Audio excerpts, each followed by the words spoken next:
This is a true crime discussions channel. We speculate. This is all just speculation. Because it's true crime, is for mature audiences only. There will be no children allowed, no exceptions. Everything on this channel falls under fair use. Please remember to like, comment, subscribe, and share. It's free. Hey y'all, as of about 10 minutes ago, Austin Drummond has been caught. Thank God. Let's pull up this article. I'm waiting to see if they're going to have a news presser on it. Actually, we'll go over here to Facebook. Hold on just a minute. Okay, let's do this real quick. Right here on the Jackson Post, that's why I decided to come live about it, because that is a well-known publication there. Right here, Mayor Scott Conger just announced during City Council that Austin Drummond has been caught. Thank God. So we're going to talk about that. There's videos to talk about. There's videos to go over. Let me say hey to y'all real quick. I'm getting so ahead of myself. Hold on. It's good to see you. Rhonda R, Jenny Jen, Norma Guerrera, Michael Green Chili Chicken, Miss Scorpio Rising, Southern Cats. Good to see you, Monica. A lot in VA with the 16. Oh, yeah. Dainty Dane. Good to see you. Yes. Kimmy C123, Pisces, Amy, Jerry. Good to see you, LJ. Good to see you. Sierra Jean says they caught him sneaking around a building and creeping on camera. I saw that yesterday too, so I knew they was about to nail him. Yep, we're going to talk about that. Hey, ES. Figured he would last much longer once it started raining. Good to see you. Hey, Holly, farm girl. Yeah, but Travis Decker's still out there? Explain that to me. So yeah, let's talk about the videos. Like, where are the videos? I know I had the videos. So again, I'm so glad y'all are here and thank you for being here. This here morning, do 8:50. Again, as you can see on your screen from the Jackson Post, a well-known publication in the area, Mayor Scott Conger just announced during City Council that Austin Drummond has been caught. Now we'll go over to the article, and again, I'm trying to make sure that we get anything going on. Now we do have this, and it's a live stream from WBBJ, and there's nothing on it. It says live update from your WBBJ news team, and there's people out here. And I asked, is this on Austin Drummond? Somebody said he has been caught. Hold on, just a minute.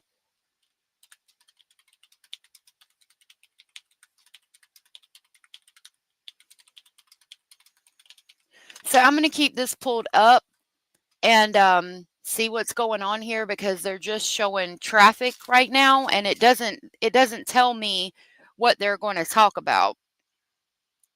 Let me get it pulled up on my phone. Okay. I've got it pulled up on my phone. What is this red truck that they're zooming in on? Hold on. Is that... I mean, I would think for the news to be out there, it might be about him. Hey, Wolfpack. Mark, the captured pic, he looks tired and disheveled.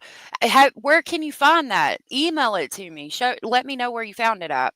And these cars casually going around the block. So there is what looks like the fire station or something. Fire department. All right. Let's read the article. I'll close that. Yeah, I don't have the picture where he's caught. I would love to have that if you guys do. All right. This reads, Austin Drummond has been captured. 17 minutes ago, update. Austin Drummond has been captured. Jackson City Mayor Scott Conger announced during the City Council meeting that Austin Drummond has been captured. Shortly after Mayor Conger announced the capture at the City Council meeting, Dyer County Sheriff's Department posted confirmation of the arrest as well on Facebook. So we're going to jump to that as soon as I get done reading this. Quote, Sheriff Jeff Box of the Derrah County Sheriff's Office is pleased to confirm the man responsible for the... Hold on. Time is 9:30, and shortly after 9 o'clock this morning, we learned from authorities that they have successfully captured murder suspect Well, let's Austin hush. Robert Drummond, who is wanted in the connection of a quadruple homicide. We're going to hush our mouths. We have our news team standing by at Country Club Lane and Express Drive here in Jackson where it happened. So let's go ahead and check in with Ryan Hodges, who is live at the scene. Ryan, what can you tell us? Thank you, Cindy, so much. Yes, we're over here at the corner of Country Club Lane and Express Drive. This is developing breaking news as Austin Drummond Thank you so has much, been arrested. Cindy. That is confirmed that Austin Drummond has been arrested. I'm going to step away so that you can see what is behind us. That is the entrance of Country Club Lane. Residents have told us that both entrances to Country Club Lane have been completely closed off and they are not allowed to go in there. In fact, one of the residents was saying that she wasn't allowed to go over to her house. It appears that many of the law enforcement agencies are going over to Windwood Drive. That's where they're coming in and out of. The resident who lives around that area said that they were able to catch Drummond in the woods around that space. So again, Country Club Lane is completely closed off, both sides of the entrance of Country Club Lane. You cannot go in or out of that area. Residents have told us that they were told they have to wait before going over to their houses, and Austin Drummond has been arrested around the Windwood Drive area. That is where most of the law enforcement agencies that we have seen have been coming in and out of from many different agencies, whether that be Tennessee Highway Patrol, Tennessee Bureau of Investigation, Jackson Police Department, or Madison County Sheriff's Office. All morning, we have seen dozens of law enforcement officials coming in and out of this area, blocking off different roads like Pipkin Drive. They were blocking that off yesterday. They're blocking that road off again. We were able to see law enforcement officers with rifles in hand blocking off those roads. Again, Austin Drummond confirmed he has been captured this morning, Tuesday morning, over off of Country Club Lane around the Windwood Drive area. That is what I'm seeing. We're going to continue to give you some details as we learn more of it. Until now in Jackson, Ryan Hodges, WBBJ7 Eyewitness News. Again, thank you, Ryan, for that update. And for those of you who are just tuning in, Austin Robert Drummond is in police custody. He's a 29-year-old suspect wanted in connection with the 4 homicides in West Tennessee. And we will continue to update you as more information becomes available. Okay, I'm going to go back to that. Let's see. Did they end the live stream?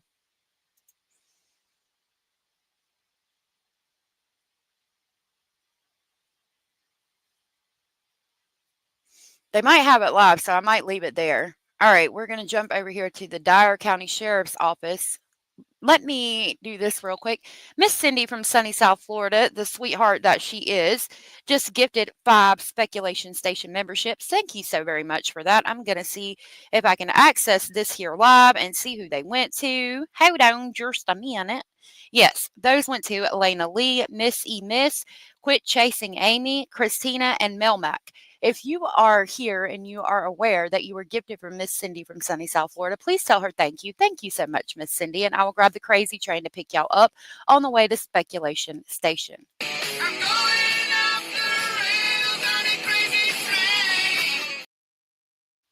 Thank you so much, sweetheart. I really appreciate that.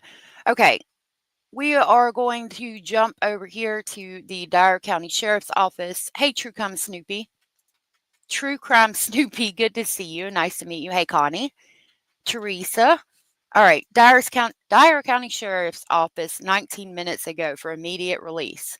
Sheriff Jeff Box confirms capture of Austin Drummond, Derrah County, Tennessee. Sheriff Jeff Box of the Derrah County Sheriff's Office is pleased to confirm that the man responsible for the homicide of 4 Derrah County citizens has been captured by the U.S. Marshals. Sheriff Box expressed his gratitude to all agencies involved. Quote, this would not have been achieved without the tireless work and dedication of our local, state, and federal partners. Their commitment to justice and public safety around the clock since Tuesday at 3 p.m. has been invaluable throughout this investigation. Also, our citizens have been extremely helpful and cooperative. Thank you so much for always being a willing partner with our deputies and investigators. The Derrah County Sheriff's Office recognizes the immense pain and suffering experienced by the families of the victims during during this incredibly difficult time. Quote, our focus now shifts to honoring the lives lost and providing support to their grieving families. We urge the community and the media to respect their privacy as they navigate through this tragic loss. The investigation is ongoing, and the TBI is the lead investigative agency. The Derrah County Sheriff's Office will continue to work diligently to ensure justice is served for the victims and their loved ones while fostering a safe environment for our community. Let's see what this says. So I guess that's where they got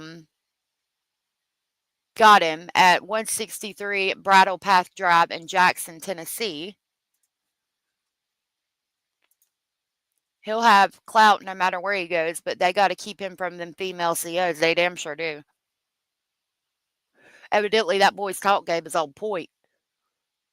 Only the Truth Network. Yes, thank you. Nice to meet you. Yes, everyone, please hit the thumbs up. All right, let's go back here and see if there's anything new from the Jackson Post or this one. Album, Quadruple Homicide, Austin Drummond's Life Inside the Tennessee Department of Corrections Facility in Lake County, Tennessee. Now, that's where they were using the drone. Mr. Brandon Powell was using the drone to deliver things over into the prison yard. And I think that's how he was able to run game and get all of those things in there, plus the female CO. Here is the video. One of the videos. I put 2 videos out last night. Now, that rifle that he was carrying looked like it had a drum round on it. Do you guys know what I'm talking about? Like it's a round.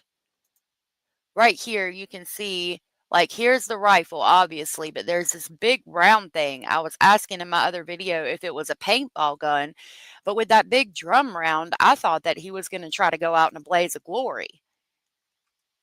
Yes, one sunny day he is caught. Good to see you. Farm Girl says, and I'm glad the baby is safe. Tragic life ahead for that child. Yes, it is. Yeah, right. The 100 rounds in that. So I was like, is he going to try to go out in a blaze of glory or something? But I'm glad they caught him and apprehended him while he was alive. Now he can be held accountable for what he did and hopefully not have it as good as he had it before while he was locked up. There's a map of the original sightings that I put out the video on. Just looking for the other video. I hadn't seen that one. There he was walking. That was Driftwood Drive. Luego los cuerpos aquí con todo.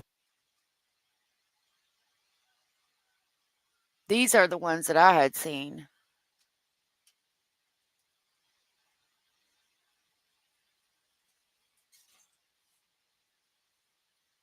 They don't even have those up. All right, we'll go back to the article once I find it on my tabs. Right here. Okay, continuing.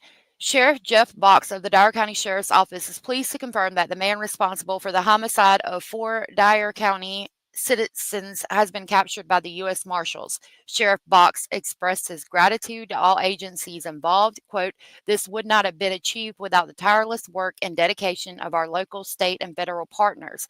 Their commitment to justice and public safety around the clock since Tuesday at 3 p.m. has been invaluable throughout this investigation. Also, our citizens have been extremely helpful and cooperative. Thank you so much for always being a willing partner with our deputies and investigators. The Dyer County Sheriff's Office recognizes the immense pain and suffering experienced by the families of the victims during this incredibly difficult time. Our focus now shifts to honoring the lives lost and providing support to their grieving families. We We urge the community and the media to respect their privacy as they navigate through this tragic loss. The investigation is ongoing, and the TBI is the lead investigative agency. The Dyer County Sheriff's Office will continue to work diligently to ensure justice is served for the victims and their loved ones while fostering a safe environment for our community. North Jackson, Tennessee. The Jackson Police Department is urging citizens to avoid the area of Bridle Path and Saddlebrook due to continued efforts to locate Austin Drummond. Areas within the White Oak and Pipkin are also being blocked off by law enforcement. Drummond was seen on camera in the 700 block of Pipkin Sunday night. Residents in the area are urged to shelter in place, and those that do not live in this area should avoid it and find an alternate route. TBI's most wanted Austin Drummond is wanted in connection with the quadruple homicide in Lake County of James Wilson, who was 21, Adriana Williams, who was 20, Courtney Rose, who was 38, and Braden Williams, who was 15. Be vigilant and cautious. Drummond is considered to be armed and dangerous. We don't have to be vigilant and cautious anymore because he is in custody. Let me go back and refresh this. Okay, I don't see anything on Austin yet.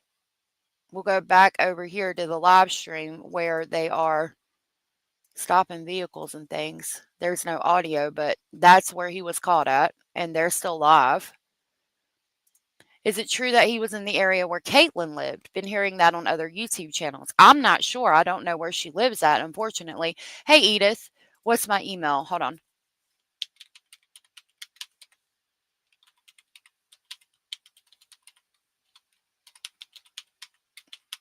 It's allegedly speculating at gmail.com.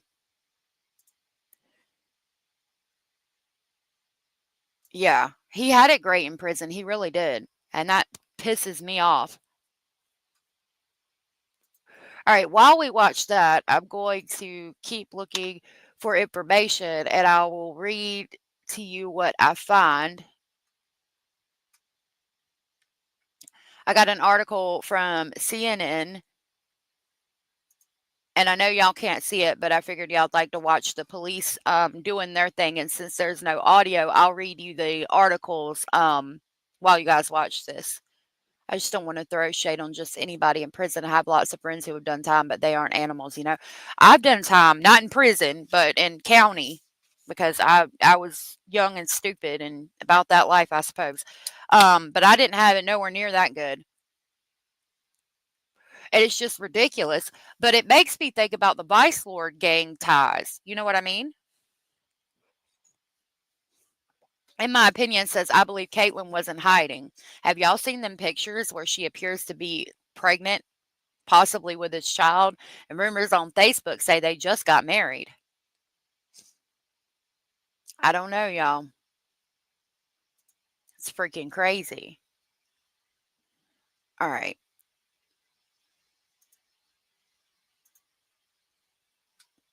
Let me get that article. Here we go. Okay, so this article is titled Suspect Arrested in Killings of Abandoned Tennessee Babies Relatives from 15 minutes ago. And it's just got the pictures that we've all seen. Following a week-long manhunt across rural northwest Tennessee, law enforcement have arrested Austin Drummond, the suspect in the homicides of 4 relatives of a baby who was found abandoned but alive in Tennessee's sweltering heat last week, according to Jackson, Tennessee police. Drummond was caught in a wooded area Tuesday morning after being spotted by residents. According to a senior law enforcement official, he was taken into custody shortly after 8 a.m. Central Time, the official said. CNN's Hannah Park will continue to report.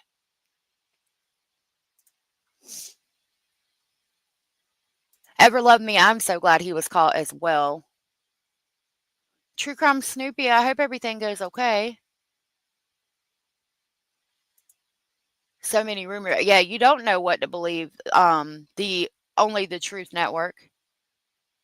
Okay. All right. Thank you for that, Mark. I really appreciate that.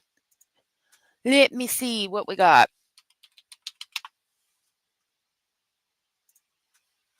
Do, do, do, do.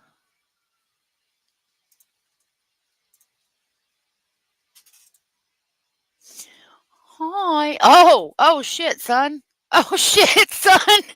Oh shit, son. Is you tired, little boy? Are you tired? Are you scared? Boy, you ain't picking up no girls looking like that, are you?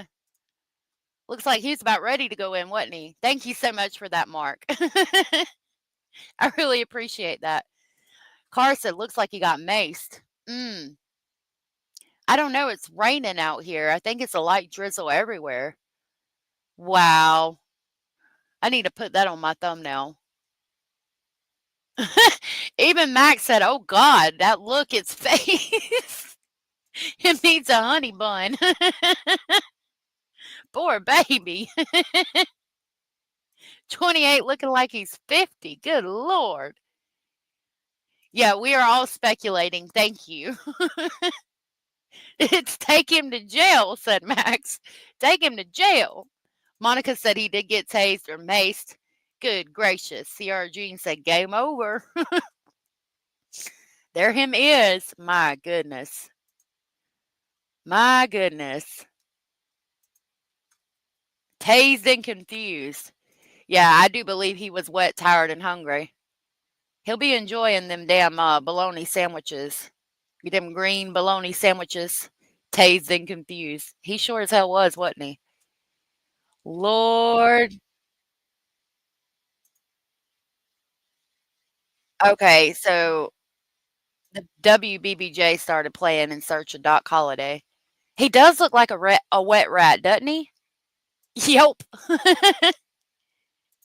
He's not aging gracefully. Yeah, thank you, Mark. I appreciate that. Lord Jesus. Tased and confused. All right. I'll leave that up for just a second. Is this a video? Oh, now this one has the photo up. I need to make that my thumbnail. It is rough out there, isn't it? You dirty rat, said Sierra Jean. Farm girl said, bless his heart. I can hear it in that southern drawl. Bless his little heart. Poor baby. Lord. All right. I'm going to check Google for anything new on it.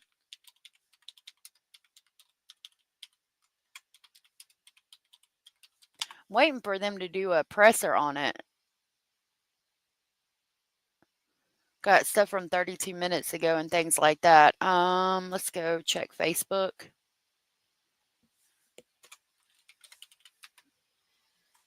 Dyer County Sheriff's Office.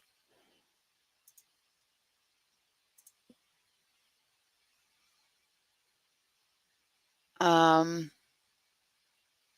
36 minutes. They're not saying they got a press release.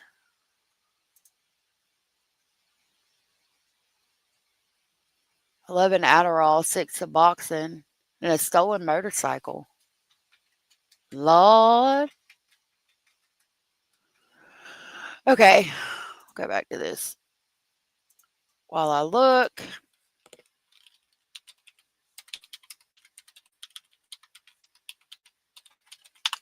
And we'll see, let's go to YouTube. YouTube.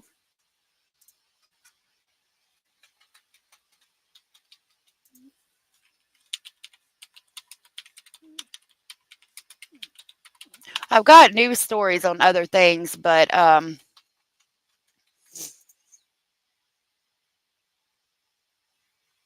yeah, JLR's live on it. Oh, he's got a better picture. All right.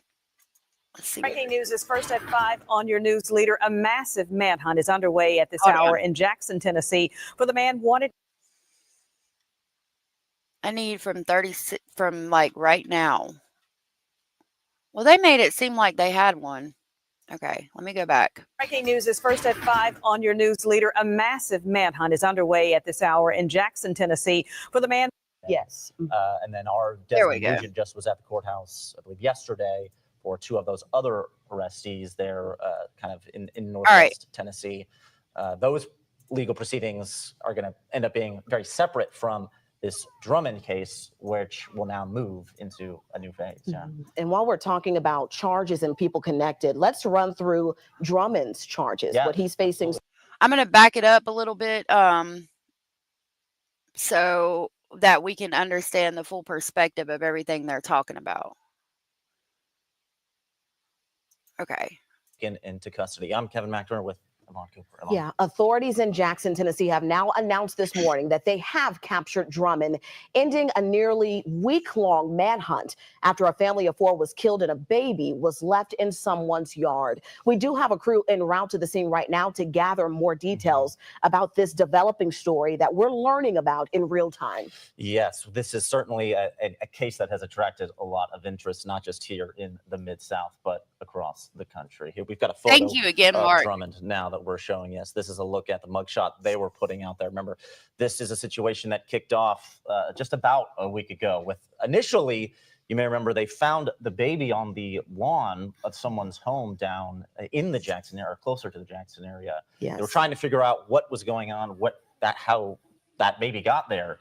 And it was later that day that they located those 4 bodies. Absolutely. So the baby was found in Dyer County. The 4 victims were found in Lake County. We also know that those 4 victims are all related. They're family members. Let's remember them right now as we talk about this case. James M. Wilson was 21 years old. Adriana Williams was 20 years old. Courtney Rose, 38 years old. And Braden Williams was just 15 years old. And police are saying that Drummond is a suspect and connected to their deaths and the disappearance or the drop-off of that baby in Dyer County. It's just a real tragedy, and you're right to put the focus on those victims right now here as we're still in these early stages. Again, Austin Drummond has been located in Jackson, Tennessee. Maybe to some surprise here a week later, there was thought authorities had announced earlier in the week that they had reason to believe he had left West Tennessee. Don't know if they got new information that changed, but obviously that was not the case. And he is, in fact, back around and in custody. This nightmare, really, for this whole region finally coming to some sort of close. Right? Thank Absolutely. God. Now that he is back and in custody. What we can tell you, too, is that police released surveillance video just a few days ago showing Drummond, or a man believed to be him, actually in the Jacksonville area, where that video was taken actually from a church nearby. And so people and police were asking everyone to lock up their garages and their sheds, to close their doors and to shelter in place. We just got that issue and alert a few minutes ago when this arrest was being made. Right, and keep in mind that this was happening at the same time school was coming back for a lot of those families, and you've got a lot of those families. Absolutely. Of Drummond walking around. There it is on your screen. This was just from Lock up their garage. This nightmare, really. Years old. Courtney Rose, 30. Remember who these people were. 21-year-old James Wilson, 20-year-old Adriana Williams, 39-year-old Courtney Rose, 15-year-old Braden Williams. We know that Wilson and Adriana Williams were families, and you've got a accused mass murderer walking around, showing to have a weapon in that surveillance video you're referencing. I'm sure we'll get that up there on the screen for you shortly. A lot of heartache and a lot of the terror, frankly, for a lot of those families. Absolutely. It's scary to think about. And remember, 4 other people put in custody now as well. I understand we've got some video then we can show right now of the, I believe, of that surveillance video of Drummond walking around. There it is on your screen. This was just from the other night. You can see he's got a weapon there, just sort of wandering up. I mean, eerie to think that someone like that is walking around in a neighborhood. Yeah, police.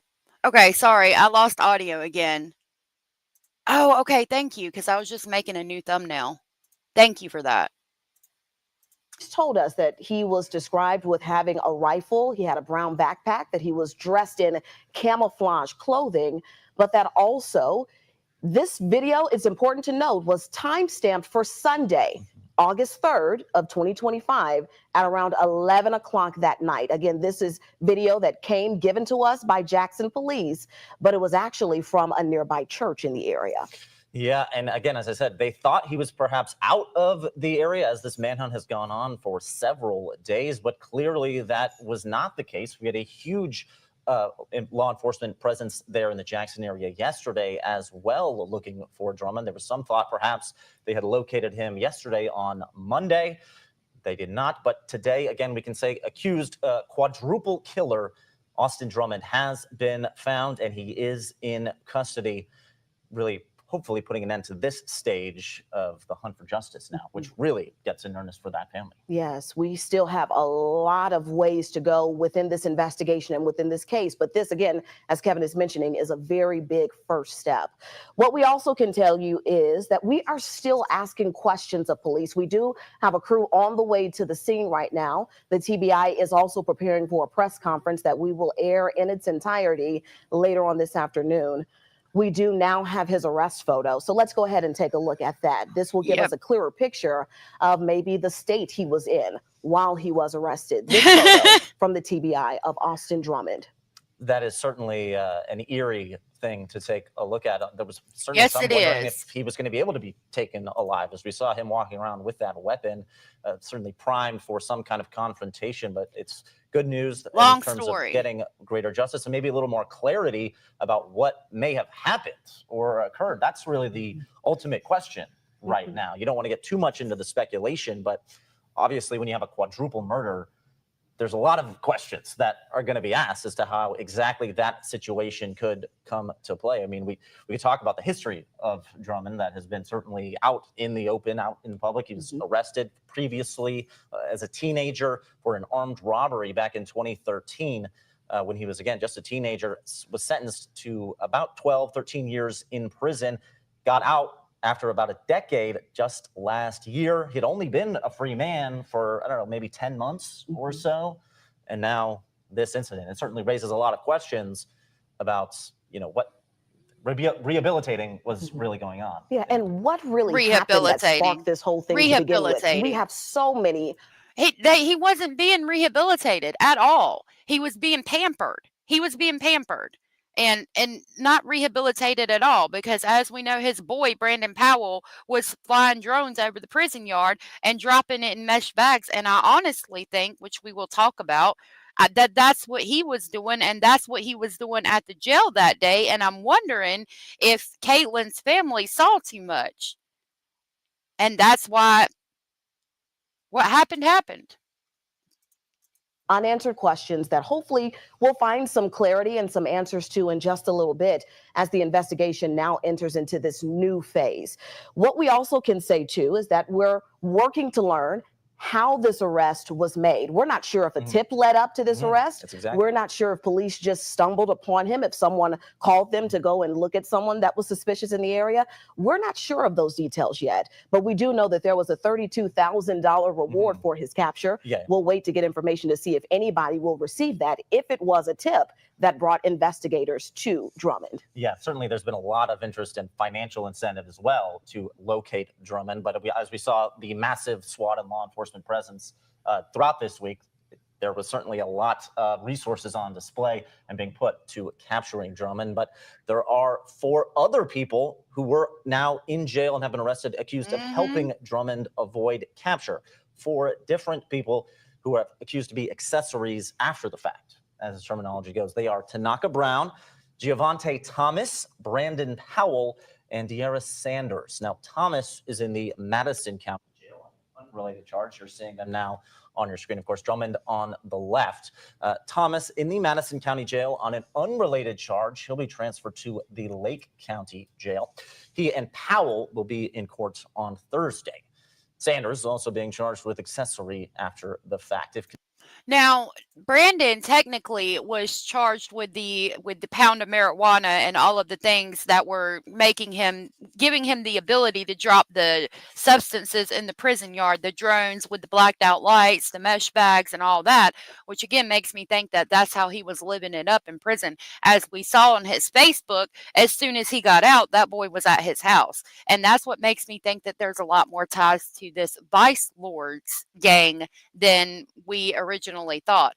Brandon Powell, they say there's 3 caught in connection to it, but there's actually 4, including Brandon Powell, unless they included him right here. A lot of times they haven't been including him because he wasn't caught directly correlated to Austin. These people were. Convicted, she could serve up to 6 years in prison. Me too. Brown's bond has been set at I don't think so, Tom, $250,000, considering the and he pictures. is still in custody. I mean, when you have 4 people like that arrested, it certainly lends a little more credence as to how Drummond was able to evade capture here for close to a week. Yes, this is day 6 of that search. And it's obvious to see with the other people that have been arrested in connection to this case, it's likely to say that Drummond had some kind of help, and support. And that's what police are alluding with these other charges and with these other people that are now connected to this case. And they could have been $15,000 richer, but instead they chose to help him, and now they're in prison. So it's like, get paid or go to jail. That is how they caught him. Allegedly, he was tased and or maced. That don't look like he's going peacefully to me. Somebody said that the maintenance man saw him. Hey, Shins. Good to see you. Thank you. Yeah, look at that.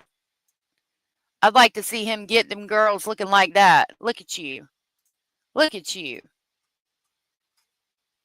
It's funny to look at him like that on a walking trail in the area too.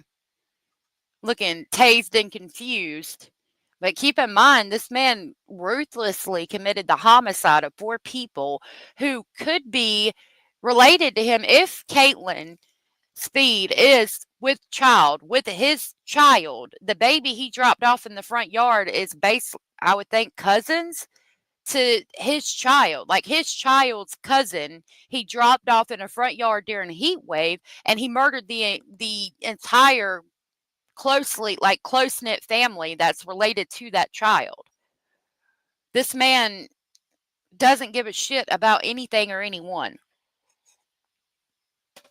Sick, depraved individual. Hey, Crystal. Maintained man got a pocket full of come up off his dusty ass. Yep. Go back over here. We do want to go ahead and bring in our Leah Williams, who is also live in studio with us, to talk about this timeline of how we got here. Leah. Yes, Yvonne, this was a very unique case and kind of odd case. So we want to take you back through on how all of this started. It all started last week. The Dyer County Sheriff's Office made a post on Facebook asking for help identifying an abandoned baby. Deputies found that baby around 3 o'clock last Tuesday afternoon after a call that someone saw them drop off the baby in a dark minivan in a car seat, and the baby was left on someone's front yard. And from what I've seen through the picture that we have that was showing how they were all related, the baby's name is Westland. So if you guys want to say a prayer for baby Westland, that would be good. And then the car took off. So this was at a stranger's house on Old Highway 20 near the Tigard area. And about an hour later, the department updated the post saying they did identify the baby. They also named Courtney Rose, Matthew Wilson, and Adriana Williams, who we now know were victims in this case, as 3 people they wanted to question about that abandoned baby. Later in the evening, the Dyer County Sheriff's Office announced that the baby was a part of the case in Lake County. So again, this was a multi-agency, multi-county investigation. So investigators found 4 people dead on Carrington Road in Tiptonville. Wednesday morning, the Tennessee Bureau of Investigation identified those victims, again, as James Wilson, Braden Williams, Courtney Rose, and Adriana Williams. The TBI confirmed that all of these people were related to the baby. And then on Thursday, the TBI identified Austin Drummond, who they've been searching for days now, as the suspect on this case. He was on Tennessee's most wanted list, and there was a large reward for his capture. But again, he is in custody this morning. They found him earlier this morning. We don't have the details yet on how he was taken into custody or even how he was found. But again, Austin Drummond is in custody. Kevin, Yvonne. Thank you for that, Leah. Yeah, certainly still a lot of things we're trying to learn here, and we'll continue to find out. We'll be on here for quite a while, gathering as much information as we possibly can. Certainly, I think the big question right now, again, as we were just talking about, what led to this quadruple murder? Absolutely. I mean, it's kind of hard to fathom that someone could do something like this. Certainly. And again, if we go over to the Dyer County Sheriff's Office, they show in the map here that he was caught at 163 Bridle Path Drive in Jackson, Tennessee. And we watched where they had the roadblock and were checking the area from WBBJ earlier on YouTube. Let me pull that YouTube back up real quick so we can continue watching. Especially someone who clearly, had friends in the community, had people that were willing and able to give him assistance after something like this occurring. It kind of, it scares you a little bit. It does. I mean, this community, two different communities really, in Lake County and in Dyer County and in Jackson, people have been very concerned about this case and about what it's done to the community, just heightened the fear of so many people that have been there just trying to wrap their minds about not only the tragedy, but the fact that a man accused of these crimes was still on the streets. So we still have a lot more questions, especially like you were mentioning, Kevin. Why did this happen to begin with? How are all of these people connected? We are waiting still to get all of that on record. We know that the 4 victims are family members, but getting police to connect the dots with how Drummond knew them, if he knew them, how that all happened and worked. Yeah, there's a complicated web that investigators certainly are still trying to work through at this time. There's, as you talk about, multiple crime scenes, multiple vehicles that were found. Some were taken. I believe one was found with bullet holes. It was taken back earlier. Oh my God! This investigation first got going. How he was able to get back from Lake County to Jackson. Is that where some of these other arrests came in, where someone was helping him get around? Because it's unclear how any of the movements still at this time. To your point, we're still working to get a lot of those questions answered from investigators. Certainly they'll have more of an update for us later in the afternoon. But the big... Okay, we're going to jump over here to the WBBJ live stream where they were out there where he was captured. So this is where he was captured. I've skipped it ahead to where they're about to talk. That's where the police had the road blocked off and were questioning people or looking at people in the area. Carr said, isn't Tennessee a death penalty state? And they recognize life starts at the heartbeat. If that's the case, he could potentially be tried for unaliving the 5 lives of them if she was pregnant. No, I think what allegedly his girlfriend is pregnant with his child, and she was not part of the ones that were killed. I haven't heard anything on that, JoJo. I think they're about to go back to the news station. He was just standing out there.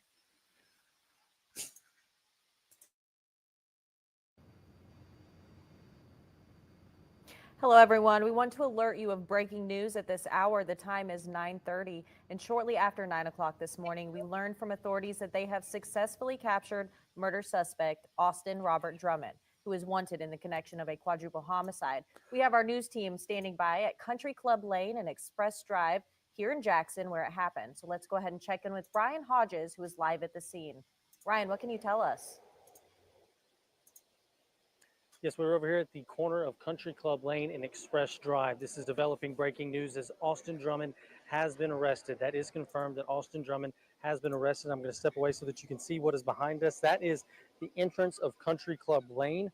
Residents have told us that both entrances to Country Club Lane have been completely closed off and they are not allowed to go in there. In fact, one of the residents was saying that she wasn't allowed to go over to her house. It appears that many of the law enforcement agencies are going over to Windwood Drive. That's where they're coming in and out of. The resident who lives around that area said that they were able to catch Drummond in the woods around that space. So again, Country Club Lane, from what I've heard, completely closed off both sides of the entrance of Country Club Lane You cannot go in or out of that area. Residents have told us that they were told they have to wait before going over to their houses.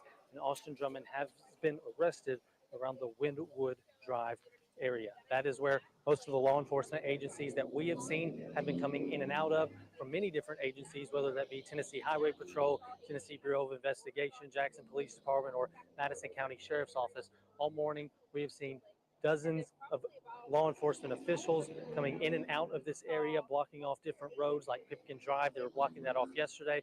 They're blocking that road off again. We were able to see law enforcement officers with rifles in hand blocking off those roads. Again, Austin Drummond confirmed he has been captured this morning, Tuesday morning, over off of Country Club Lane around the Windwood Drive area. That is what I'm saying. We're going to continue to give you some details as we learn more of it. Until now, in Jackson, Ryan Hodges, WBBJ7 Eyewitness News. Again, thank you, Ryan, for that update. And for those of you who are just tuning in, Austin Robert Drummond is in police custody. He's a 29-year-old suspect wanted in connection with the 4 homicides in West Tennessee. And we will continue to update you as more information becomes available.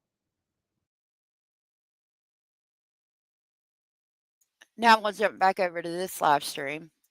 Headline right there. Austin Drummond, accused quadruple murderer out of Dyer County, has been captured. I do want to show y'all this other photo of him. Isn't he just looking so handsome? I think he's going to get all the female COs looking like that. Going to get pampered in prison.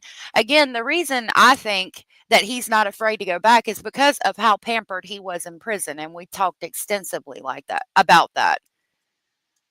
Yeah, when we looked at the videos, and especially the ones that I put out, and then the other ones that we've seen, we knew he was about to get caught. He was on foot. He was trying to hide and go into places to hide even more. It was only a matter of time. Not for nothing, but this reporter's hair reminds me of the other dude they arrested at the hair salon.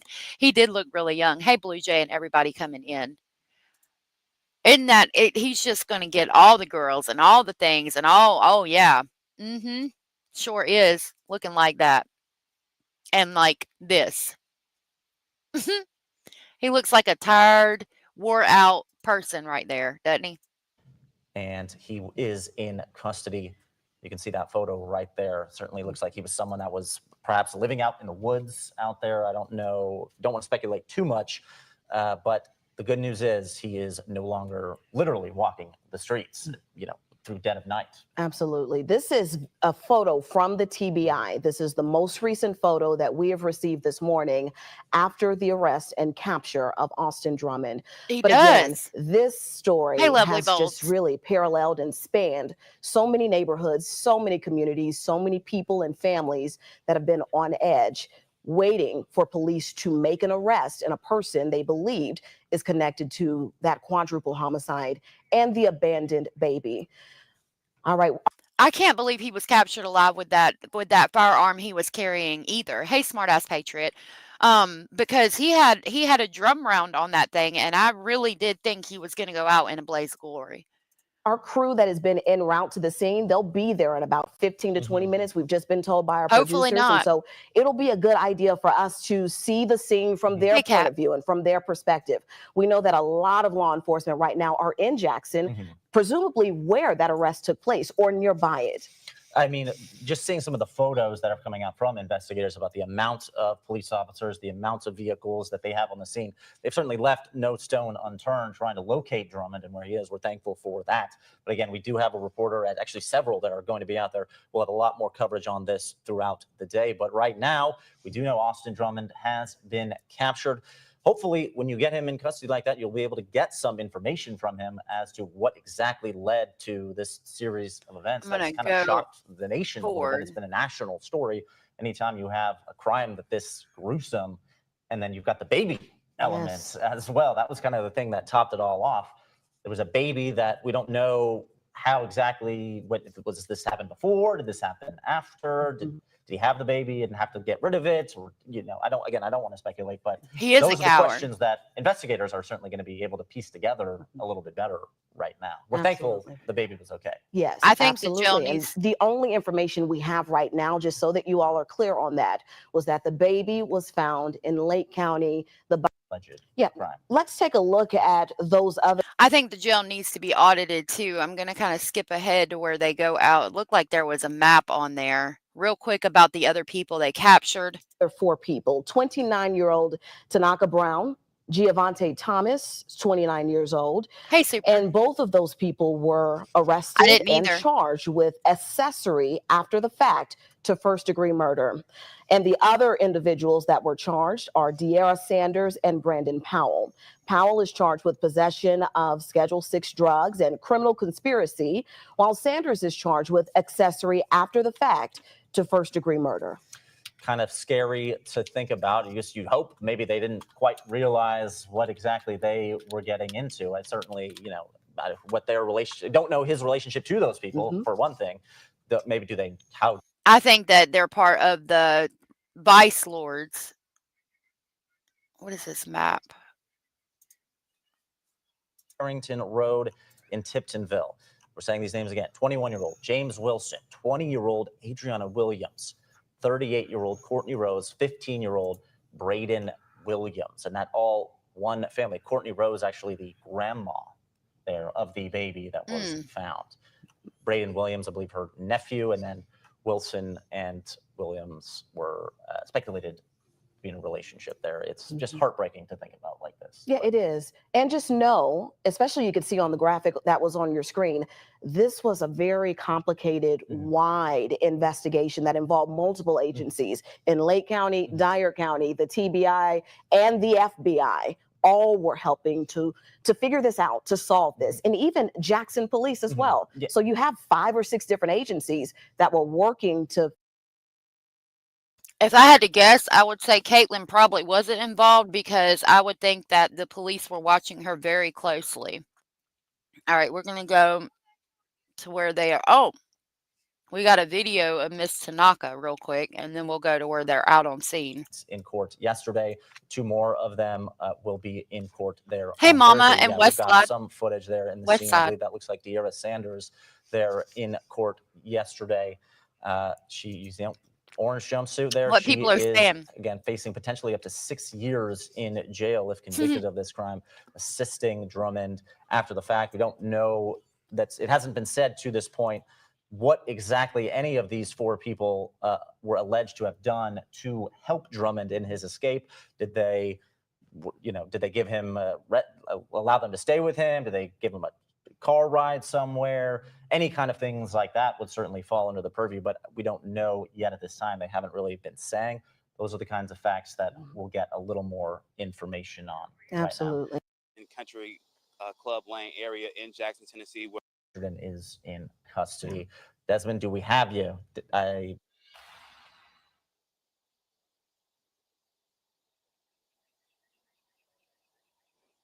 That's right, Kevin. We are here in the Saddlebrook Drive and Country Club Lane area in Jackson, Tennessee, where authorities did capture and seize Austin Drummond, as we've been reporting not too long ago. It's been a very tumultuous and very crazy atmosphere for residents here. We actually have a Mr. Tom Lovell, who is one of the people who is one of the residents here in Jackson. Just describe to us just what exactly you had saw this morning. Well, when I came back from church, all of a sudden a bunch of police cars came into our street, and FBI and unmarked cars, and they got out and started looking around our house with guns pointed, and that's very unsettling. But on the other hand, it made us very comfortable because we knew that we were being protected really at that point. And so the neighborhood is pretty tight, and everybody was texting back and forth. But this saga had to stop because we can't live this way. So, Mr. Tom, when did you see all that action occur? Was it this morning, or was it on Sunday? No, it was this morning, and really all day yesterday. They were in the neighborhood throughout the day yesterday. What's the atmosphere? I know you just described a few seconds ago, but what's the atmosphere been like for you and your neighbors here just over the last 3 or 4 days, knowing that he was in this area this entire time? It's very unsettling. It makes it difficult to sleep. So we have to protect ourselves in the way that the Second Amendment allows. And so, and I was, But I'm just so glad it's over with, because once again, I moved over here for peace and serenity. And we hadn't had that for the last 3 or 4 days, but thank goodness they got him. I'm glad they got him too. So yeah, a lot of you are saying there was a cop interviewed saying that he was sleeping at the time, and that's probably the only reason they got him alive. Because with that, again, with that rifle and that drum round, I don't think he was planning on going in alive. He knows he'll never get out now, and he won't have it as good as he had it back then. He might have the vice lords supporting him, but still not going to be good. And I'm not sure if you saw that video that kind of has been circulating on social media, but he was just near the university, just down the street, knowing that knowing that he was just that close, ma'am. Yeah, we walk all the time in this area, and my next door neighbor and I were walking Sunday, and she said, "I just think he's in these woods," and I said, "Oh, you do?" So, but we felt unsettled, and we are so glad we can go for a walk now. Another time they got camera evidence of him over here at Cornerstone Church, and my neighbor standing there can probably throw a rock and hit that Cornerstone Church. And so that's very unsettling to know that he's walking around in the dark throughout our neighborhood. And the one thing I wanted to ask is, knowing that, he finally got captured, that this city and this neighborhood can finally, as you just said, kind of be from unsettled to settled. How does that give you more of a peace of mind right now? It's pretty good. My neighbor and I were talking, we need a little bit of a transition, because we've been so geared up in a situation we're not used to. And for me, it's just we can breathe again. We can go back to living again without having to worry about this problem. Thankful. I want to thank all the members of the police authority and the FBI and everybody that was chasing this guy down, and good for them. And it makes you want to go do stuff for them and continue to let them know how much they're appreciated. Well, thank you so much for your time. And like I said, we're here in the Saddlebrook Drive and Country Club Lane area of Jackson, Tennessee. People living here, residents, feeling finally at peace, knowing that Austin Drummond is captured by authorities. We'll have more for you later at midday. Live in Jackson, Tennessee, I'm Desmond Nugent, ABC 24 News.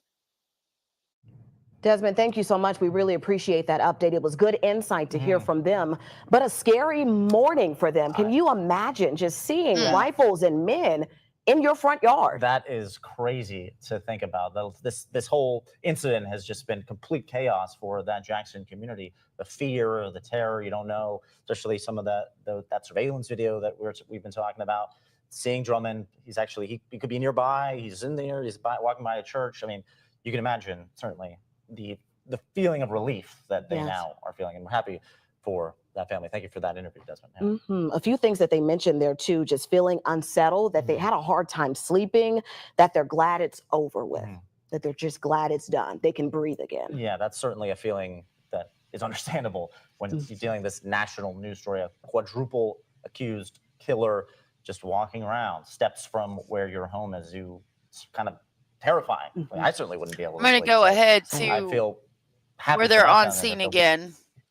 Okay, we've got his story from yesterday, on what exactly is going on in those court cases with the accomplices.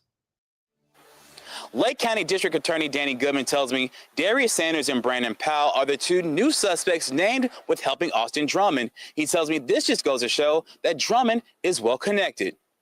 During the course of the investigation, it was determined that Mr. Tanaka Brown 4 to 21 years. That's how much prison time Tanaka Brown is facing if convicted. He's the man charged with tampering with evidence and accessory after the fact for his involvement with Austin Drummond. Drummond is facing 4 counts of first-degree murder and a kidnapping charge for last week's deadly murders of 4 people found along Carrington Road in Tiptonville, including abandoning a baby. And I just think that it shows he has a lot of connections, lots of friends who are willing to do what they have to help him. Brown wasn't the only suspect and Jackson, Tennessee native in court on Monday. Derrah Sanders is also being charged with accessory after the fact. She could be serving 1 to 6 years in prison.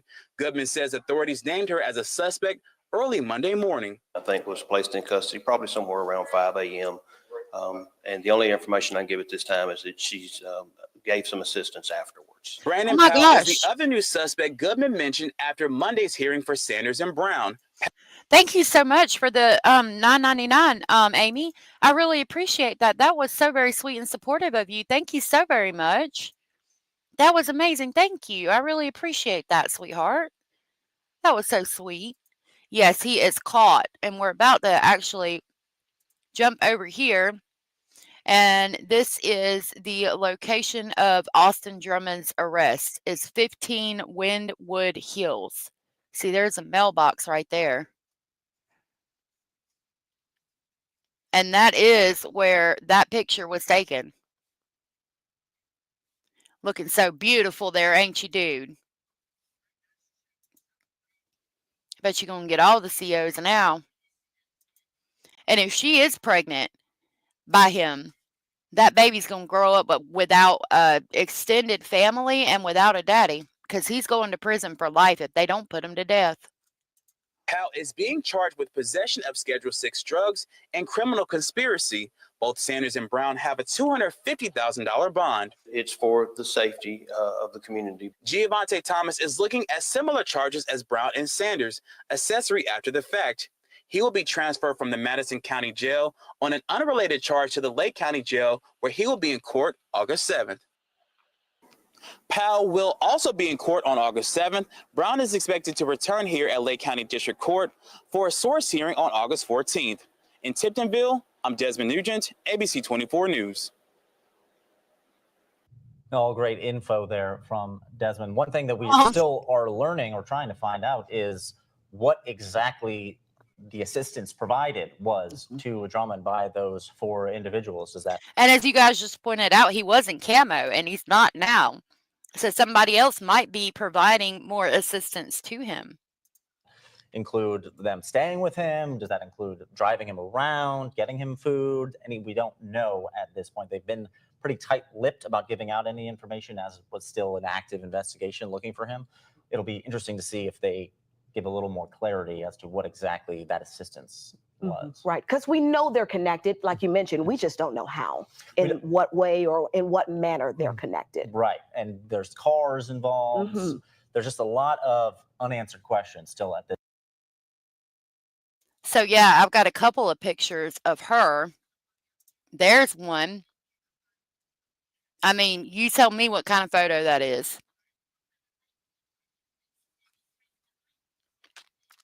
I believe she's very pregnant.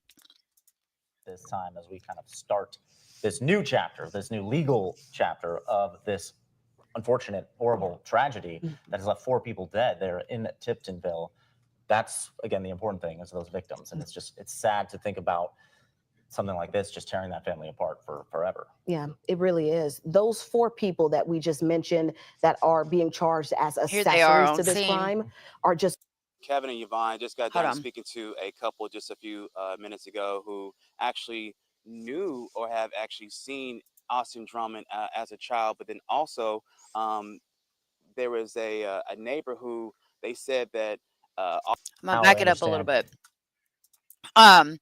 Blue Jay says she's pregnant, then she must have done it with him while she was on duty. No job either for her either. She got fired, but he got out in September. So she's pregnant. They probably hooked up since then. And if we go look at his Facebook page, you can see that they were together in the mountains as of December, real quick. February 11th, actually, they're together in Gatlinburg, but it doesn't show her bottom.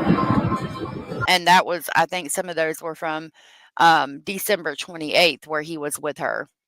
That was posted February 11th. So I think that more might be going on there. There she could be pregnant. I don't know. She got the blonde hair, though. That's in that picture that we just looked at. All right, let's get back over here. He's live there in Jackson again. Desmond, what have you found out? I don't know. Probably with her. Kevin and Yvonne just got done speaking to a couple just a few minutes ago who actually knew or have actually seen Austin Drummond as a child, but then also there was a neighbor who they said that Austin Drummond had a weapon and had, I guess, an attempted carjacking. And that's kind of how the sighting kind of got started. And that's probably how authorities were able to find him in this particular area, which we are in the Saddlebrook Drive and Country Lane area.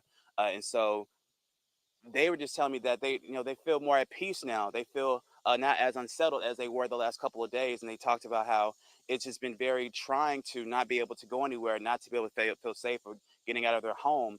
They also told me that, just in this wooded area, not too far as where Austin Drummond was actually captured by authorities. And so now that this neighborhood feels a little bit more at peace, he says, Mr. Tom Lovell tells me that he'll be able to sleep better at night. And this is actually Mr. Tom Lovell, ladies and gentlemen. He's one of the people that actually knew or kind of saw Austin Drummond as he was a child. But again, this family, this community, That's this crazy. city of Jackson, Tennessee, can now, as he was telling me just a few minutes ago, can sleep a lot easier knowing that he is now in custody and that he is finally captured after kind of being on the road or just throughout the streets. If that man knew him while he was a child and they lived in that neighborhood, then I would think, like you guys have suspected, that his family does have quite a bit of money. Without being captured by police. So again, we will have more information about the situation as it constantly unfolds. So we'll have more information to you at midday. Live in Jackson, Tennessee, I'm Desmond Nugent, ABC 24 News. Desmond, thank you so much. We appreciate your work out there on the streets, talking to people, because people have been so fearful of what's been happening around them in their surrounding communities and neighborhoods. So it's good to hear from that couple that you spoke with that they feel better at least. Yeah, Desmond, I want to ask a question if we can. I don't know if we have the capabilities. I mean, have you seen any kind of scene there, law enforcement personnel, any kind of active investigation that's going on, the classical yellow tape, all that stuff? Kevin, no, actually, as me and our photographer, Sheila Whaley, we haven't been able to see anything. We haven't been able to even spot one singular police vehicle whatsoever. We have been trying to drive around the neighborhood, but we want to make sure to get this information on our streaming app, ABC 24 Plus, as quickly as possible. So no, yet, Kevin, we have not been able to see or spot any police at this particular time. Gotcha. All right. Well, thank you for that, Desmond. Just wanted to, see if we can figure out exactly what's been going on out there. That's interesting to see that they've already seemed to have cleared it away. It tells you. I wanted to show y'all this. This is a live stream that they just did a few minutes ago. WBBJ. I think they're coming live from the area.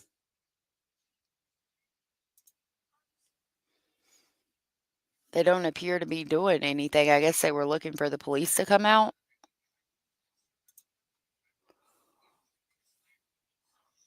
Okay, here we go.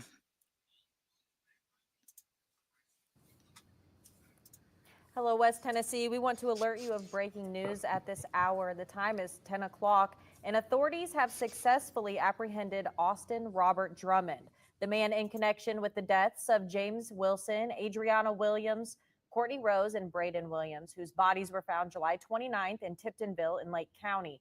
Shortly after 9 o'clock this morning, we learned of this information. So we do have our team on standby on scene. So let's check in with Ryan Hodges. So Ryan, what can you tell us?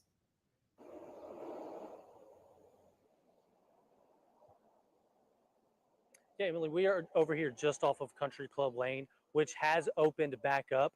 Specifically, we're over here by the Windwood Hill area in that neighborhood. This is where, when Country Club Lane was closed and we were standing up over by Van Drive, Country Club, and Express Lane, this is where we saw multiple law enforcement agencies and vehicles coming in and out of this area, the Windwood Hill neighborhoods. Again, just after 9 o'clock, we had confirmed that Austin Drummond was taken into custody. We've seen the pictures of him taken into custody, and he was arrested. This was shortly after 9 o'clock. I'm going to step out of the way as this vehicle comes through.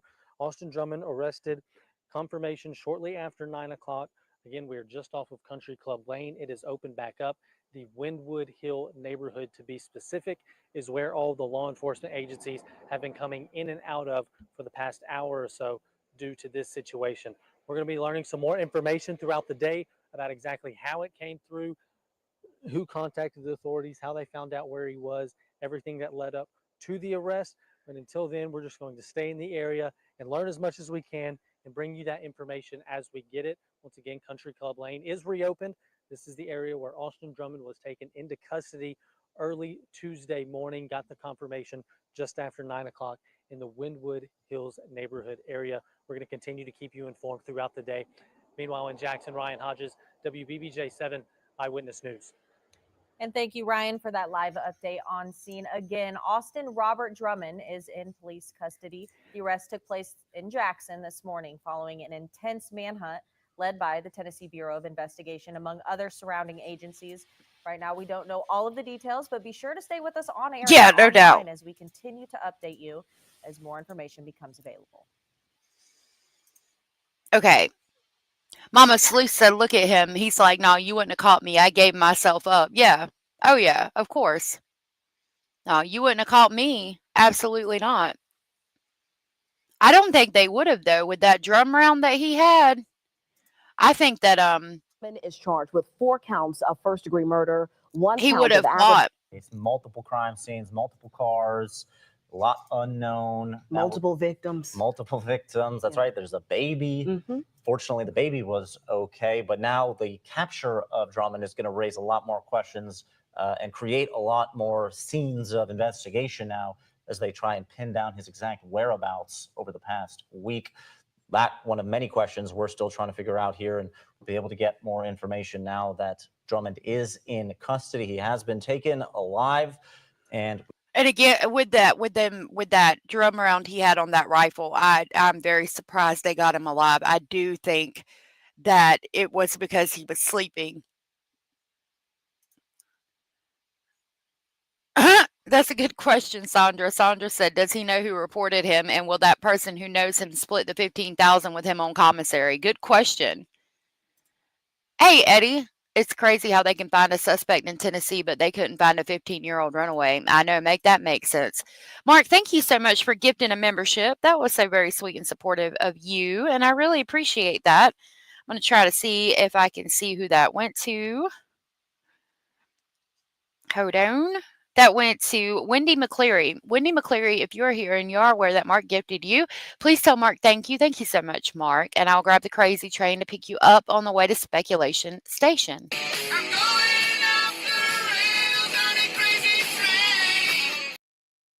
Thank you so much. I really appreciate that. We will be able to hopefully start getting some answers about what exactly led to this horrifying tragedy. What exactly were those? What was the connection between Drummond and some of those family members? Why this situation would have ended up Mark, again. Clearly as it did, and what exactly happens next? There's a lot of charges now to work through. He's got a laundry list of them. Those could be still upgraded now at any time as they continue to collect more information and gather more data as to, again, his whereabouts, any other assistance he may have had. When you have a quadruple murder investigation, they're obviously going to leave no stone unturned and try to get to the bottom of exactly what's gone wrong here. Yeah, it's a very big case. And Kevin, you mentioned Drummond having multiple charges. I believe we have a picture with those charges. I do want to walk you through exactly what we're looking at, as Kevin mentioned, for now, because there could be additional charges that are added to this. Do know that Drummond is charged with 4 counts of first-degree murder, 1 count of aggravated kidnapping, 4 counts of being a felon in possession of a firearm, and 1 count of possession of a firearm during the commission of a dangerous felony. Yeah, that is, again, a significant... Well, let's talk about that real quick. Again, I believe... Hold on just a minute.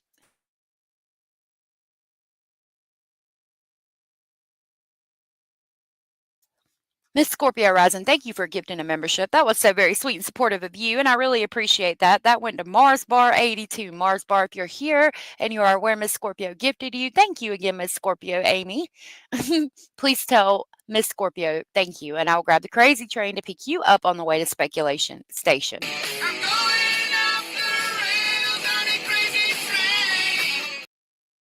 Thank you so much, Miss Scorpio. I wanted to say that with that charge, Lordy, what is it? 4 counts of a felon in possession of a firearm during the commission of a dangerous felony. Now, for a while, for this whole case, I've thought that that meant he was trying to commit a robbery and he shot them during the commission of a robbery. But after learning about Brandon Powell's arrest and how they were dropping things in the prison yard with the drones, I'm wondering, considering that the location where they were shot is right there by the prison, I'm wondering if he was in the middle of doing that, flying the drone over and dropping substances or what have you on the prison yard ground, and they saw him and maybe they were a casualty because of that. But considering that they're related, I don't know. I question whether it might have been a robbery, because it seems like since they were related, they would have probably known about it maybe. I don't know. Rap sheet there for Drummond. And remember, Drummond himself just getting out of a decade-long prison sentence there at the Tiptonville Correctional Facility there in Northwest Tennessee. These 4 bodies, in fact, were found very nearby the prison that Drummond had previously been incarcerated in less than a year ago. Certainly raising a lot more questions about what exactly his connection is to that family, that area, that region, how all 4 of those members of that family were brought onto that sort of rural street together, what led them to kind of all be located in that same spot near the prison again, where Drummond already has familiarity with, even though he is from Jackson. And then he was able to get from there to Jackson with, multiple cars being involved. They've recovered several of them. One of them, I believe it was announced that was found covered in bullet holes. They are, still trying to piece together exactly what that sequence of events, both pre-incident and post-incident, that has now led about a week later, Drummond getting captured there in the woods, it would seem, near Jackson, Tennessee, ending that about 6-day-long manhunt. Now, I dropped the link if anybody wants to come up and talk about it, but Son of Sam is different in different states, but I don't think that he can profit from any books that he writes. But no, exactly. Considering that he's family with the victims, I mean, the money from a book might go to his child in some way. If he does do a book, because technically Caitlin is a member, I would hope that it would go to baby Westland that was left in the yard, but I don't know. It's questionable. What he's been doing over the past week, other than, walking around and some of that surveillance footage that was caught. But now that he is in custody, taken alive, some people fear that he was going to initiate some kind of confrontation with police. He was walking around with weapons. That not the case. He was able to be taken alive. They will be able to get some more information out of him. What exactly led to this quadruple homicide there in Northwest Tennessee? Yeah, and as you mentioned, Kevin, we don't know what Drummond has been doing the last 6 days. No, yeah. But we do know that a family is grieving. I don't think we can talk about the victims' families enough in this case, because it's at the heart of exactly what we're talking about. We are here because 4 people lost their lives and a baby was abandoned in someone's yard. We know their names and we do have their pictures as well. James Wilson was just 21 years old. Adriana Williams was just 20 years old. Courtney Rose was 38 years old. And the youngest victim of the crew was Braden Williams at 15 years old. And they're all family members. They're all connected. Yeah, I mean, it's certainly a family that will never be the same. It will take, years as this legal process plays out, but that is going to be, no matter what happens, is going to be not much of a solace to the rest of this family here, this Tennessee family that has been just split open with this horrific tragedy. Now, that baby was fortunately found okay, unharmed, but now growing up without parents. Right, because we do know that Wilson, James Wilson, and Adriana Williams, 2 victims, those were that child's mother and father. That is just heartbreaking to think about. And we still don't know at this time whether the baby was gotten rid of prior to, is this something that allegedly Drummond was the one who dropped the baby off? We don't know that sequence of events. at least that hasn't been publicly announced. Perhaps investigators do know and will be able to inform us a little bit better as they continue to piece this together. But just so many unanswered questions still. Anytime you have a case of this magnitude where the crimes are so horrific, the alleged crimes, it's kind of boggles the mind. And we're glad, at least for now, that there's been some closure for those families and they can start moving forward in this process. As Kevin is mentioning, the timeline, we have a solid timeline of what police have told us, but there are still holes in the timeline of information that they haven't given us and information that they're still learning. As it comes to the 4 victims and the baby, we only know that the baby was found first, and then the 4 victims were found shortly after that. Now, I was over here snooping around on X, and I found this. This reads, "There are no words for the level of sadness we feel for the 4 young lives that were taken. The thought that our son could be responsible for such a tragedy is devastating. We urge Austin to turn himself in and end the panic and misery so many are feeling." And that's from the Drummond family, allegedly. He's walking around with that pistol. It was an AR with a drum mag. I mean, again, I really feel like he was trying to go down, and I don't think if they hadn't have captured him while he was asleep, I really don't think that they would have got him alive. I think that that's absolutely what happened. They had to have got him. Look at that. You can see the AR right there, and the drum round is right there behind his hand. And again, like you guys said, where's the camouflage clothing? This video, or the one below it, points to someone possibly in the distance. Right here, they're asking who that is, that he could have possibly waved at. But I think if somebody was in the distance, he would have went to them, unless it was Caitlin. He wouldn't have went to Caitlin. He would have done something like that to her to keep her from getting caught, if it was her. That's just me speculating.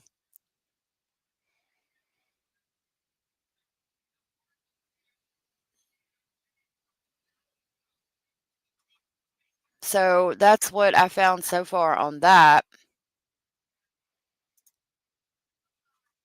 There's video of him right there walking past the playground.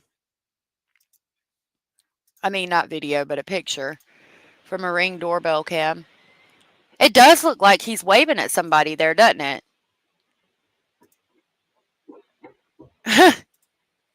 I wonder if it was premeditated or happened because of something that just happened. I think it just happened. He's almost clean shaven in the arrest pic. He had help. Oh, yeah. That's a good point. He definitely had help. People have been arrested, but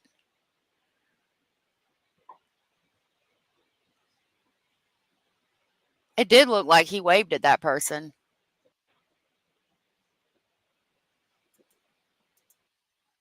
Go back over here.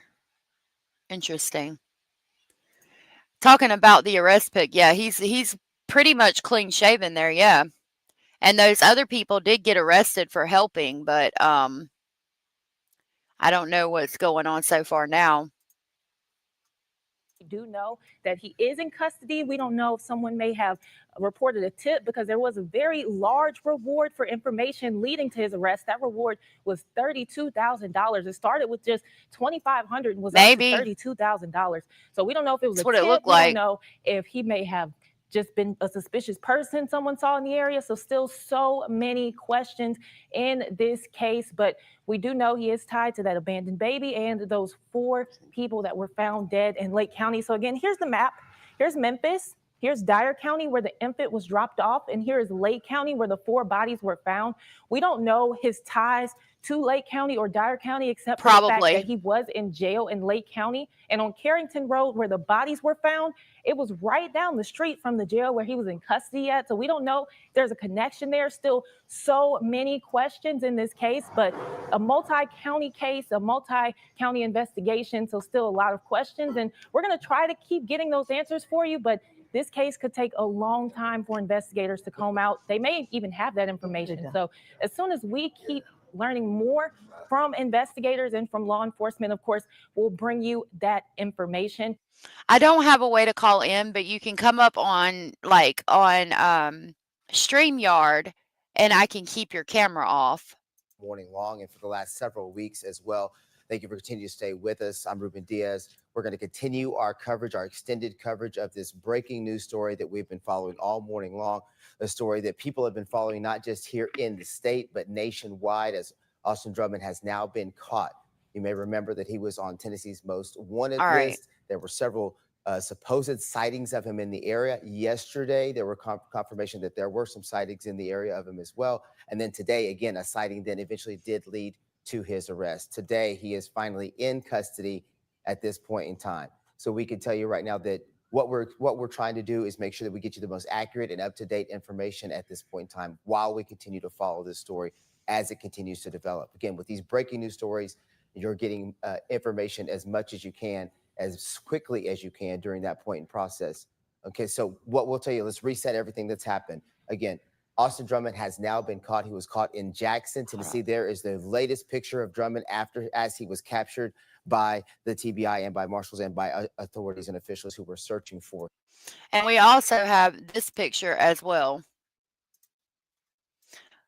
No, Connie, that I was trying to answer that for you. You would have to, you click the link and come up in StreamYard. I don't have a phone number. I did have I did have one, but I don't now. So you would have to click the StreamYard link, which I do believe I pinned to the top of the chat. Yes, I did. And you would have to come up backstage and I could keep it to where you can't see your camera and you would have to basically talk to your phone. I don't know of another way to do that, unfortunately. Thank you for the super chat though. I'm sorry. I'll try to work on it, but I'm not able to work on it right this second as I'm trying to keep finding anything new. I'm waiting for a presser on this, and that's why I keep watching that. We do have this article, quadruple homicide suspect Austin Drummond captured after intensive Tennessee search. This is from Fox News.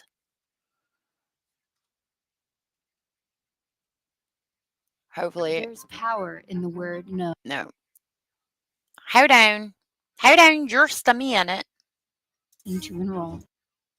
Fox's Alert now, an update in the Tennessee manhunt. The Tennessee Bureau of Investigation tweeting just moments ago, captured Tennessee most wanted fugitive Austin Drummond is now in law enforcement custody after having been caught in Jackson. Steve Harrigan has the latest on this breaking news. Good morning, Steve.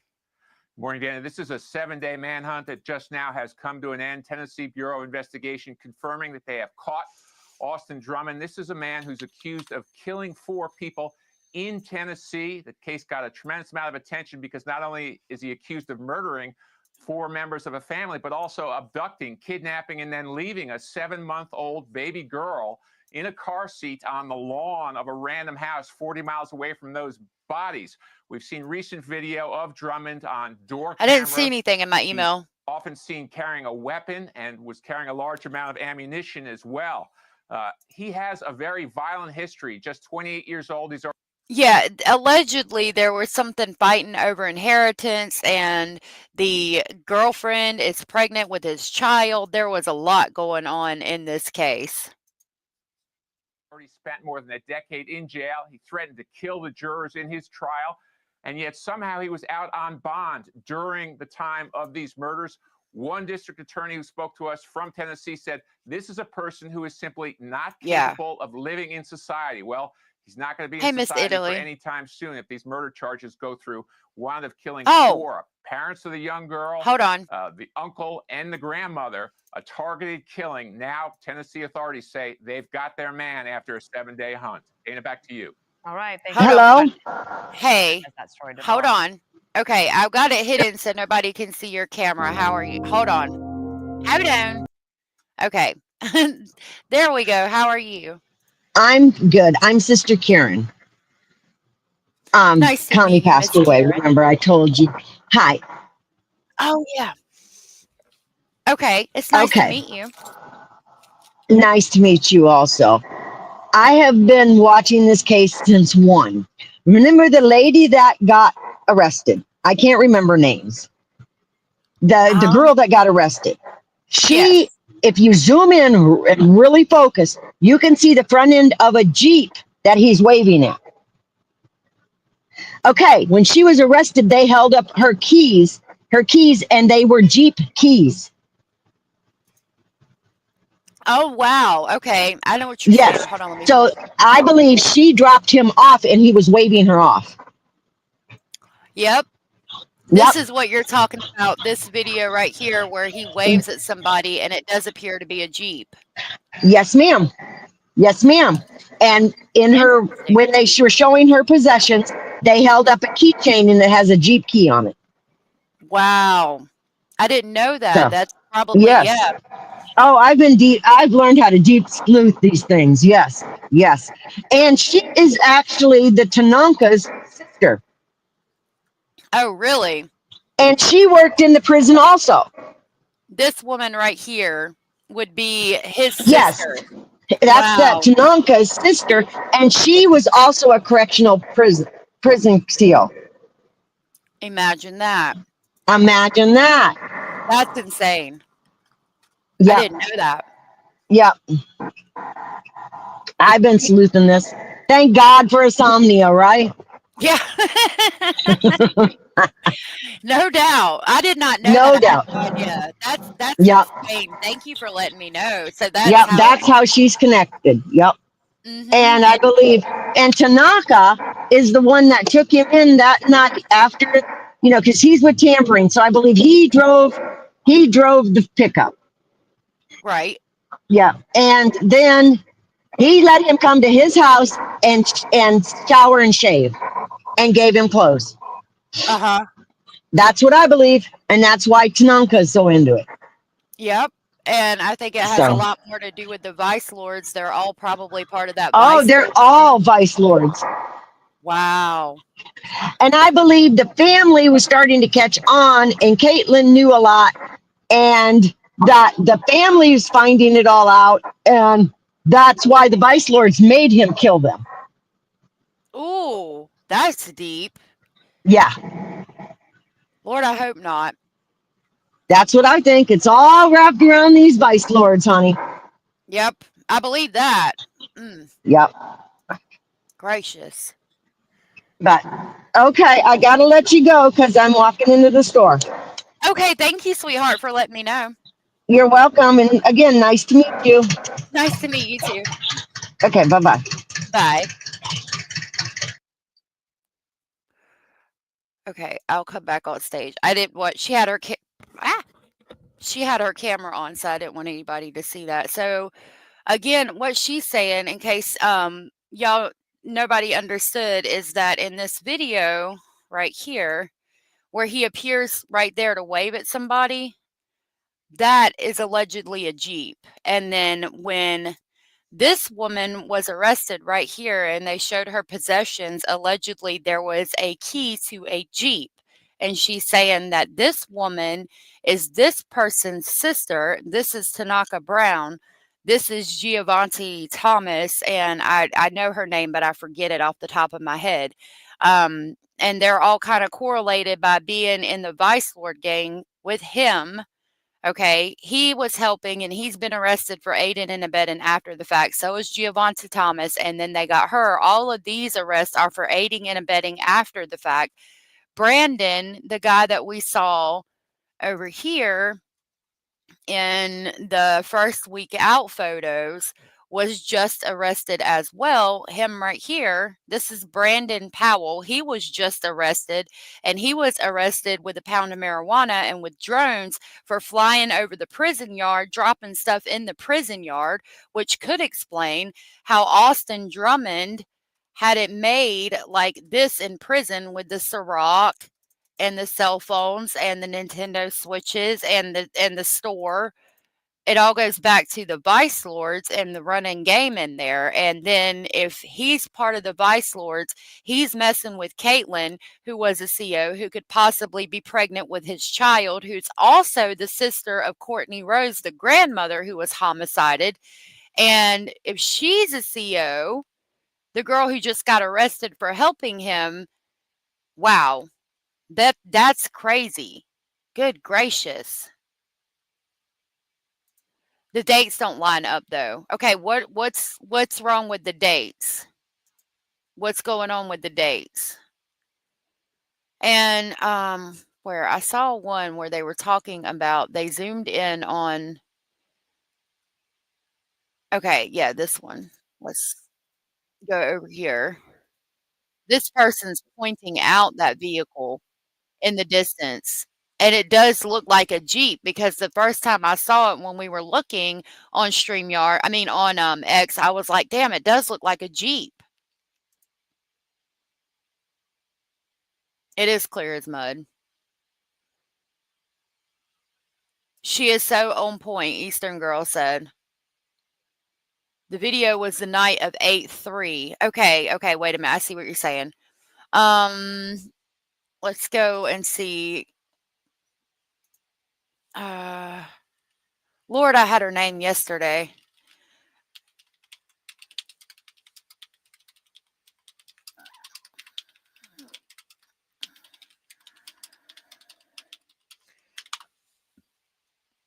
Okay.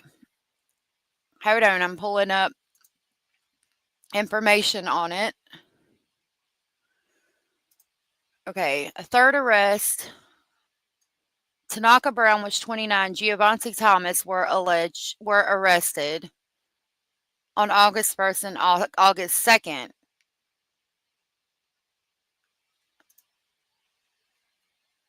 Where is the new arrest? A third arrest. Derrah Sanders was arrested on August 4th. Okay, that's her name. Derrah Sanders, 23, was arrested on August 4th.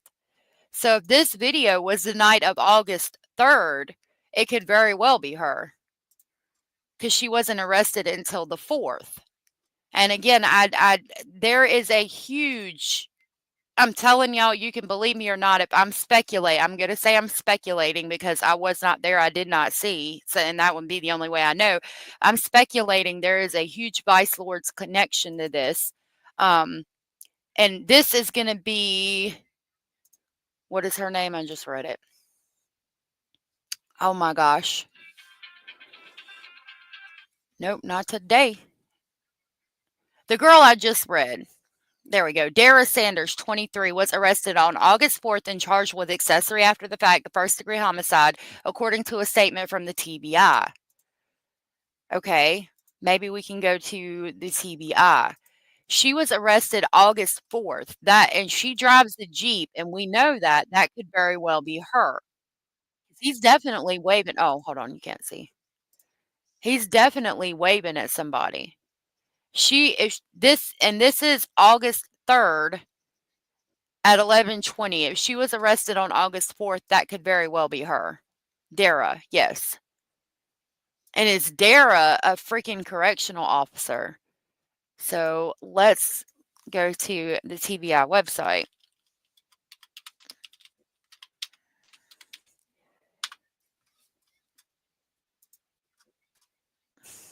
Hold on.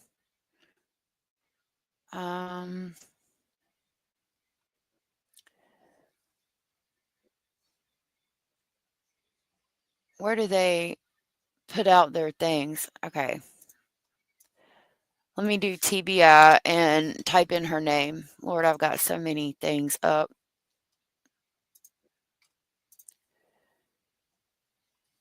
Okay. Derrah, D-E-A-R-R-A-H. D-E-A-R-R-A-H. S-A-A-N-D-E-R-S. Okay. So it says Derrah Sanders, 23, of Jackson, Tennessee, was arrested and charged with accessory after the fact to first-degree homicide in connection with the quadruple homicide case. She is the third person arrested in the case following the arrest of Tanaka Brown and Giovanni Thomas. Sanders is considered an associate of Austin Drummond, who's wanted.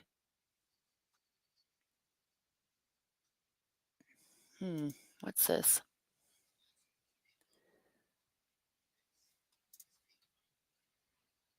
TBI has arrested a third person charged. Oh my gosh.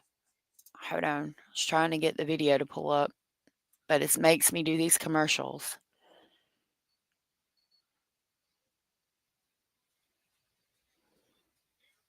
She was charged with accessory after the fact. TBI did not explain how Sanders was involved, saying she assisted him following the homicides. News came as they said he charged. Okay. That's not telling me anything. Sanders is the third person. On August 1st and 2nd, the TBI said it had arrested and charged Tanika Brown and Giovanni Thomas. I don't know. If that's true, it's interesting. I'll look up pictures of her real quick while we continue to see if anything new has come out on this, which I'm not seeing anything. Hold on, I'll get it pulled up.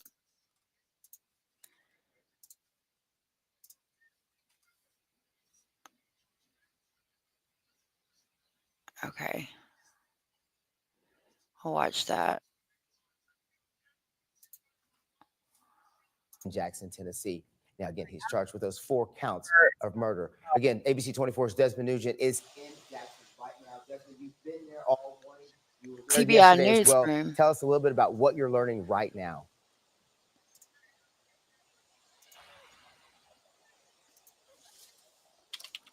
Ruben, what we're learning right now is that there are a lot of TBI agents. There are a lot of Jackson police agents, as you can see.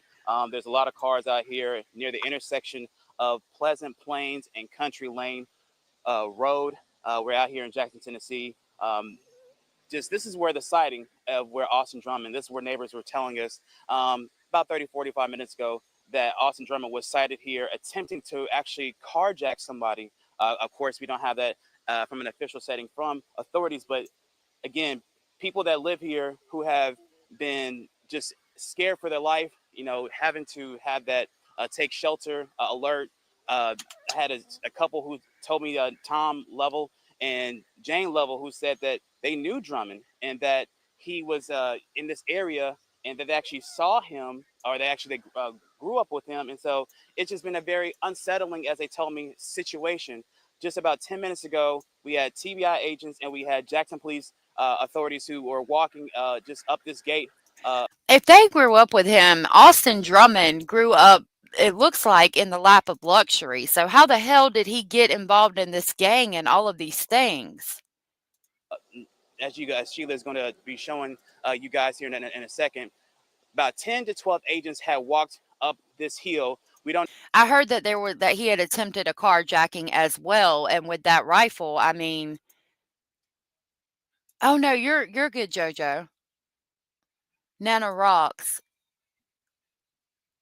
Nana Rocks. I don't see Nana Rocks. Oh, there you are.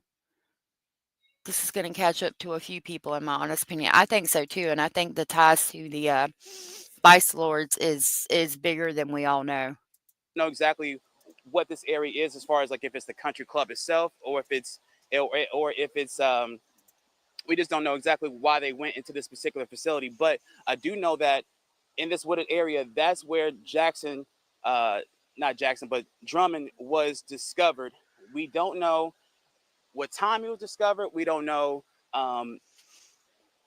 We just know that he was captured. And so, again, residents here have just been unsettled the last couple of days. And they said that everything started off here at this waterfall where Drummond was, in fact, trying to hijack or rob somebody at gunpoint. It's been just a tumultuous situation for a lot of people. As we all know, Drummond is facing 4 counts of first-degree murder and a kidnapping charge for the abandoned baby. Again, TBI agents are still here. Jackson police are still here. It's still a very active scene. That's what we do know, Ruben. I'm going to toss it back to you.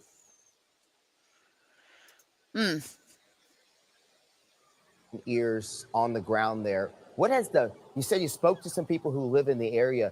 Kind of tell me a little bit more about how they feel now that he has been caught. WBBJ has got a live stream coming up, and that they've been live about everything going on with Austin Drummond. here recently, and so I'm waiting for it to be live. Yeah, they haven't done anything yet, but I'll be watching that for them to come live. I would love to see that.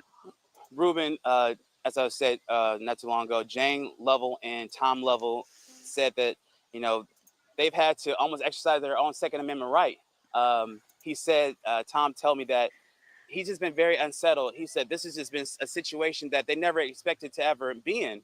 He says that unfortunately, they've had to stay in their homes. They've had to seek shelter. They can't even get out of their homes to even go to the grocery store. He just said that this has just been a very unsettling situation and that he's glad it's over. He tells me that he can finally sleep better at night because the last 3 or 4 days, this whole entire neighborhood over here at Country Club Lane and Pleasant Plains here in Jackson, Tennessee, has just been filled with police, has been filled with just people who now can feel comfortable with walking. He said, we can walk again. We haven't been able to walk in 3 or 4 days. And so finally, people in this neighborhood feel more at peace. They feel more safe to be able to get out of their homes, to be able to run those errands, to be able to do the day-to-day things that they would generally do. So that's exactly how this situation has unfolded and the impact that it's had on this particular neighborhood. That's exactly what Tom Lovell had told me, Ruben. Well, Desmond, I appreciate that sentiment as well. And I mean, as somebody who's been covering this story for the last several days, a little bit about that shot of that family walking, you know, and just having a relaxed walk after all of this has gone on. To me, I think that kind of sets the tone for what today has now become, as opposed to what the last couple of days have been. And you were in Jackson yesterday. There's got to be a different feel in the area for you as well.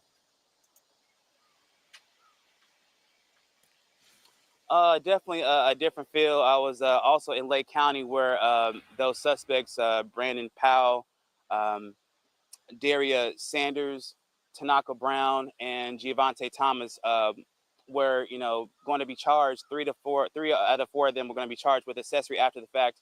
We don't know in what capacity. Hopefully, T-Val will be able to explain that differently. Here's a shot here, as you were saying earlier, of someone being able to walk again, being able to be at peace, feel more safe. That's exactly what these residents haven't been able to have. Good last question. couple of days. Could you imagine, Ruben, living in a neighborhood where you moved out here for peace, you moved out here for tranquility, and it's just been the exact opposite. It's been a contradictory of why you moved out here. So that's what people are now feeling. They're feeling that weight lifted off their shoulder, Ruben.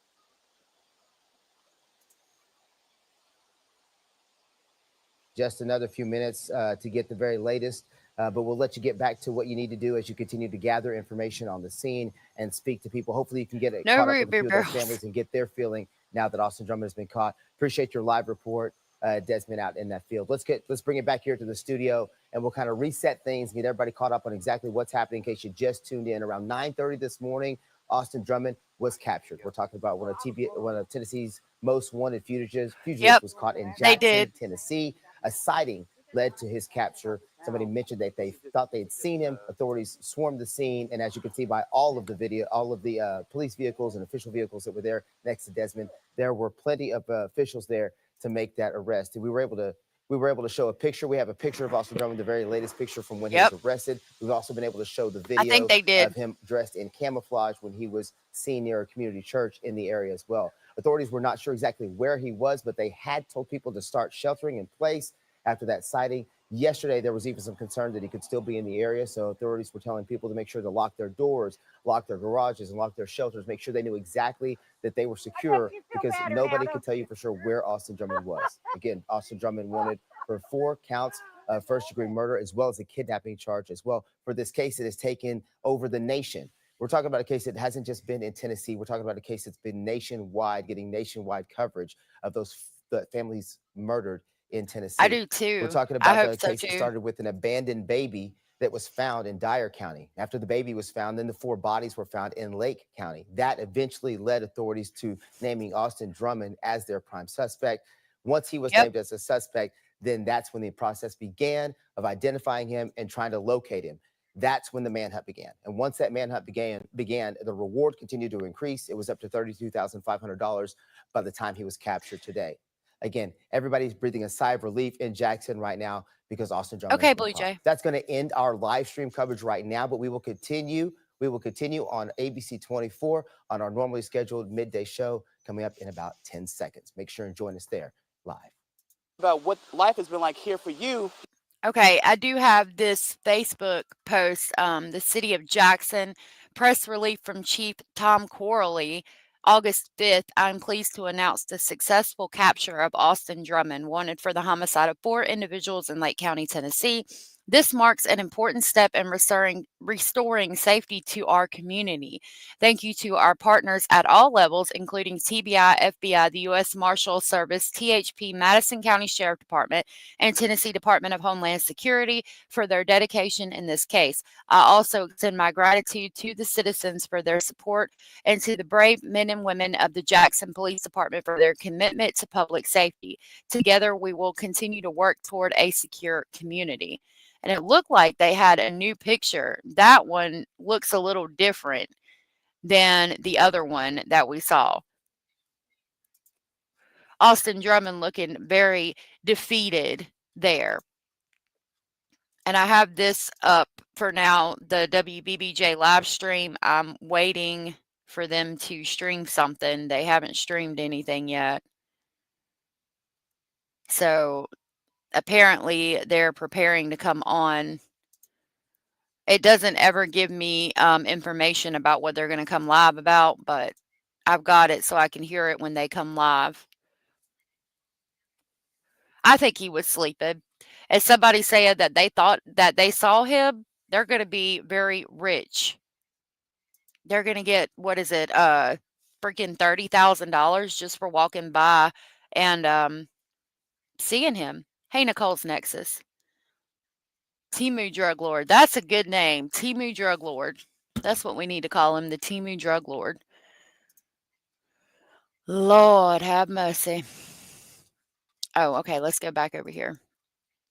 You're able to finally run probably for the first time in days, right? Yes, sir. I've been a little frustrated because I've been a prisoner in my own home. I've had the sheriff's department parked in my driveway. I've had unmarked police cars up and down my street, and it's been scary. My kids have been scared, and So you pointed out, look at the handprint on his shirt, and right there, yeah, they got the handprint.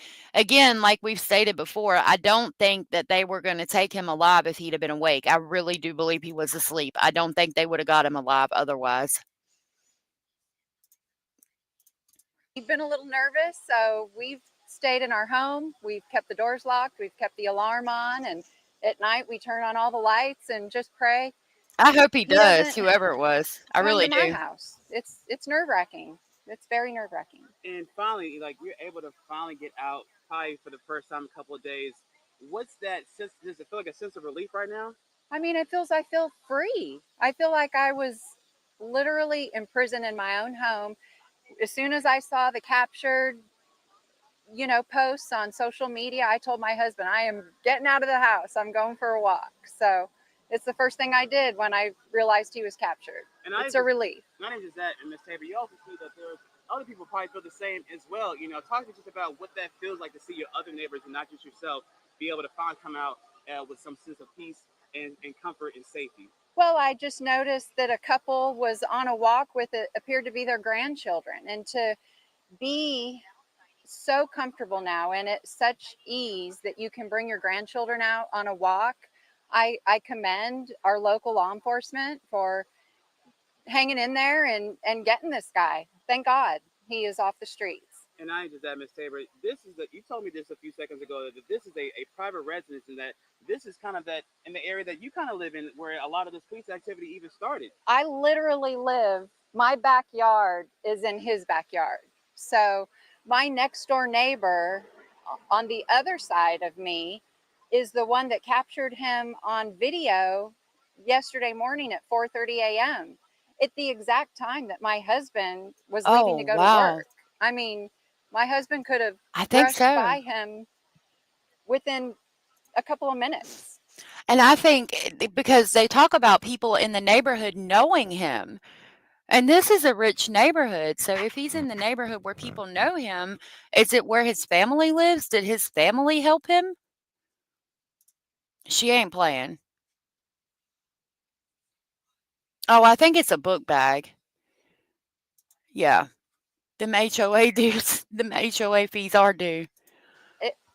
It's terrifying. It's terrifying. And I can only imagine, Yeah. Tabor, just knowing that you lived that close, you were in that same vicinity of where Mr. Drummond was actually walking in that surveillance video. How thankful are you that nothing happened to not only just you, but also your family as well? I think it's a testament to the local law enforcement that he has been caught and there was no further bloodshed. It's amazing. I mean, the local law enforcement community rallied around this little slice of my city, and they captured him, and everybody's safe, and it's a testament. Obviously, there's still a lot of information we don't have yet, but what else are you going to do today? Because I'm pretty sure you probably have a lot to catch up on. Well, I've got a lot of chores to do outside. You know, I have a great big yard, and I'm trying to get the grass watered since we're not getting any rain. And I just hadn't felt safe, even being out in my yard, pulling weeds and watering grass. It's a relief. It is. Relief. Well, thank you so much, Ms. Tabor, for your time, and I'm glad that you and your family are safe. And we will continue this coverage throughout the day and probably throughout other days to follow ahead. Again, thank you so much for your time. And again, still not a whole lot of information from TBI or other officials, but we will continue to cover this story and bringing you the latest updates. For now, we're live in Jackson, Tennessee. I'm Desmond Nugent, ABC 24 News. All right, thanks a lot, Desmond. We will obviously come back to you here in just a little bit. Okay, I wanted to show y'all on Facebook this morning. This is when they caught him, and we streamed this live, or when they were in the area where he got caught.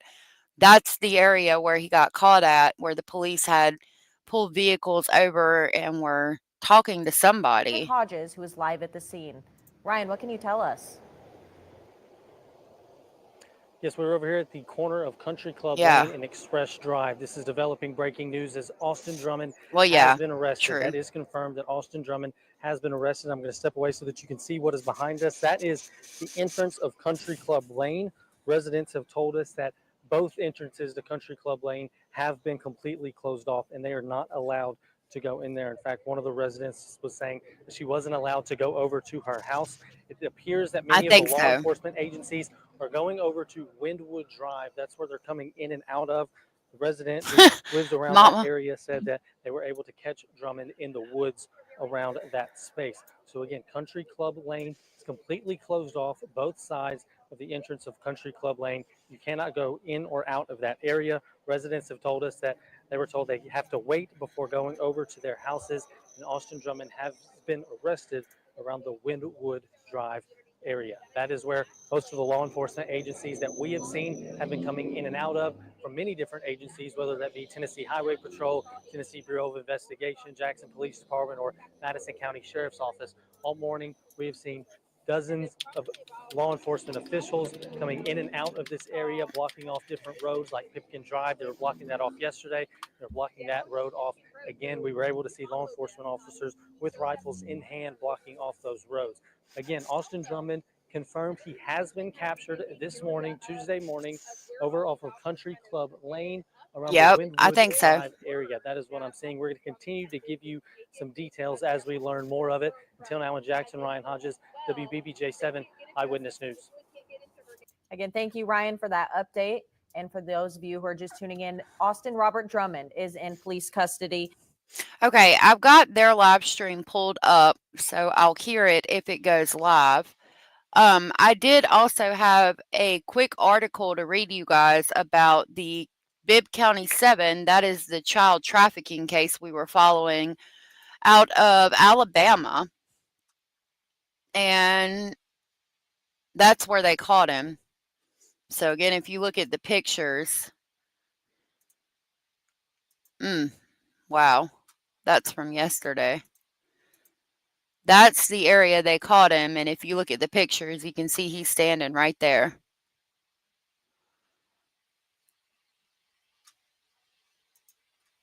So I'm gonna, while I've got the WWBJ live stream pulled up and the volume on, and they're still not live yet. I'm wondering if they're going live with a press conference. Check this. I'm going to go ahead and pull up the articles that I have on the other two cases to talk to you guys about. The Bibb County 7, and I have a Jack and Lilly update. It's not really an update, but it's information on it. While we wait for them to go live.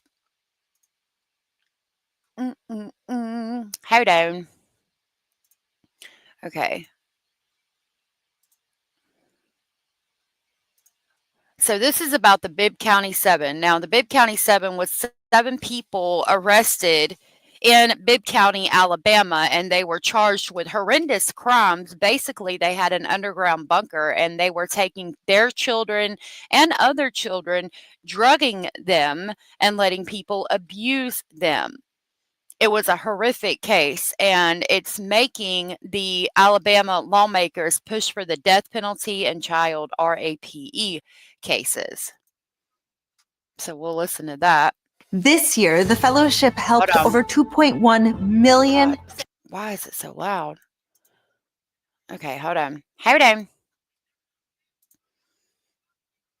Alabama is now prompting state lawmakers to take a closer look at the death penalty and whether it should be used for sex crimes against children. The alleged sex trafficking operation took place in Bibb County. 7 people have been arrested, and there are multiple children believed to be victims. This afternoon, the sheriff of Bibb County and the attorney general and several lawmakers held a news conference vowing to make some changes in the law. Some lawmakers call it a reignited push for the death penalty, and it's an option they believe should be put on the table.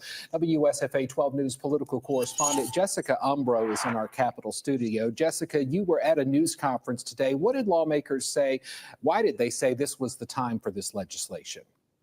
Well, last legislative session, Republican Representative Matt Simpson filed a similar bill, which passed out of the House but did not get a vote in the Senate. He says the case out of Bibb County is a situation that he would have wanted this change to be used for. But since it can't be used retroactively, he says the next best thing is passing the law so the death penalty is an option for future cases. When you have situations like what happened in Bibb County, that would be up to the Bibb County prosecutor, but this would be a tool that they would have in their belt that they could if they decided to use that. Representative Simpson is planning to file a bill in the Alabama House, which would make those convicted of rape or sodomy of a child 12 years old or younger eligible to get the death penalty. Republican Senator April Weaver, who represents Bibb County, says she'll be filing a bill in the Senate. And I mean, this case is just absolutely horrendous. I don't want to go over the details again of it because it's just so horrific, but I have been following it and getting all the information that I could. Yeah, it should already be on the books, but the charges are horrific. It's all of the things, sodomy, torture, all bestiality. It's horrific. I defy anyone, anywhere, with any conscience or any sense of morals to look at this case and others like it and argue that the death penalty is not appropriate. Attorney General Steve Marshall said in his 25 years as a prosecutor, the case out of Bibb County is the worst that he's ever seen. In 2008, the Supreme Court ruled that the death penalty can only be used in cases involving the loss of life. But Simpson and Weaver say they think that they have the momentum to change that, saying that a handful of other states have passed similar laws, which they say could put pressure on the Supreme Court to reconsider. At the press conference, Bibb County Sheriff Jody Wade said he backs the effort. As we work to give a voice to these victims that haven't been able to have their say as of yet, we just want to take time out to come here and voice our support for this legislation. During that press conference, I asked Representative Simpson. Hold on. Here we go. Damn, I heard something. Okay. About if Alabama's legal system could handle additional death penalty cases, which typically see multiple rounds of appeals before a death sentence is carried out. He said he does think the system can handle it, and he said it's what's necessary to prevent these cases from happening in the future. Mark? All right, we'll see, Jessica. Thank you. The 2026 legislative session starts in January. Representative Simpson and Senator Weaver say they're looking forward. They're doing mic checks on the live stream, I think. So they're going to be live in a minute. I keep hearing something, and I've got it to where I can hear it. So if they say something and go live, I'll have it. Hold on, here we go. I think it's this one. Alvin is a chipmunk. Alvin is a chipmunk, he said. Okay, so they're checking the check 1 2 3 audio.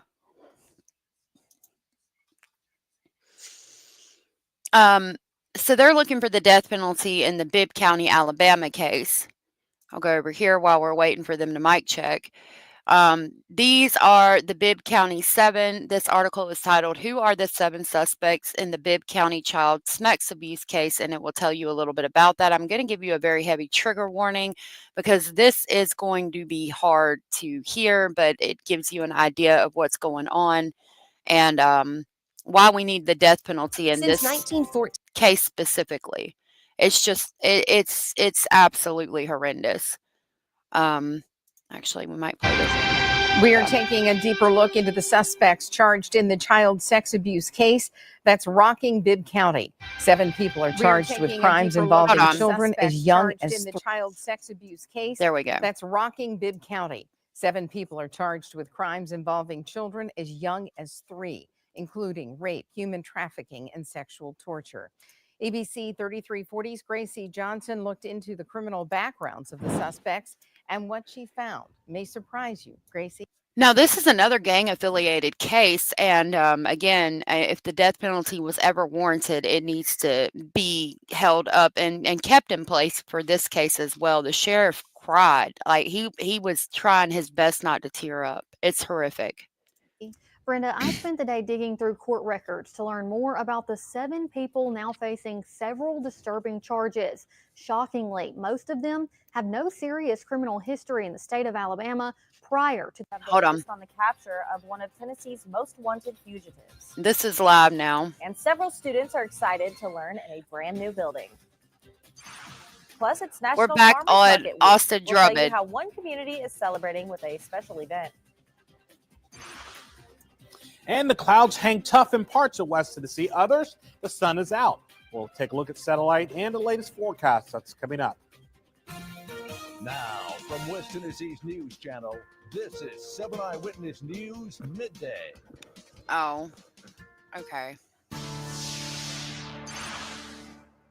Good morning, West Tennessee, and welcome to Midday. I'm Emily Goodwin. In breaking news today, authorities have successfully apprehended Austin Robert Drummond, wow. the man in connection with the deaths of James Wilson, Adriana Williams, Courtney Rose, and Braden Williams, whose bodies were found July 29th in Tiptonville in Lake County. Shortly after 9 o'clock this morning, we learned about this information.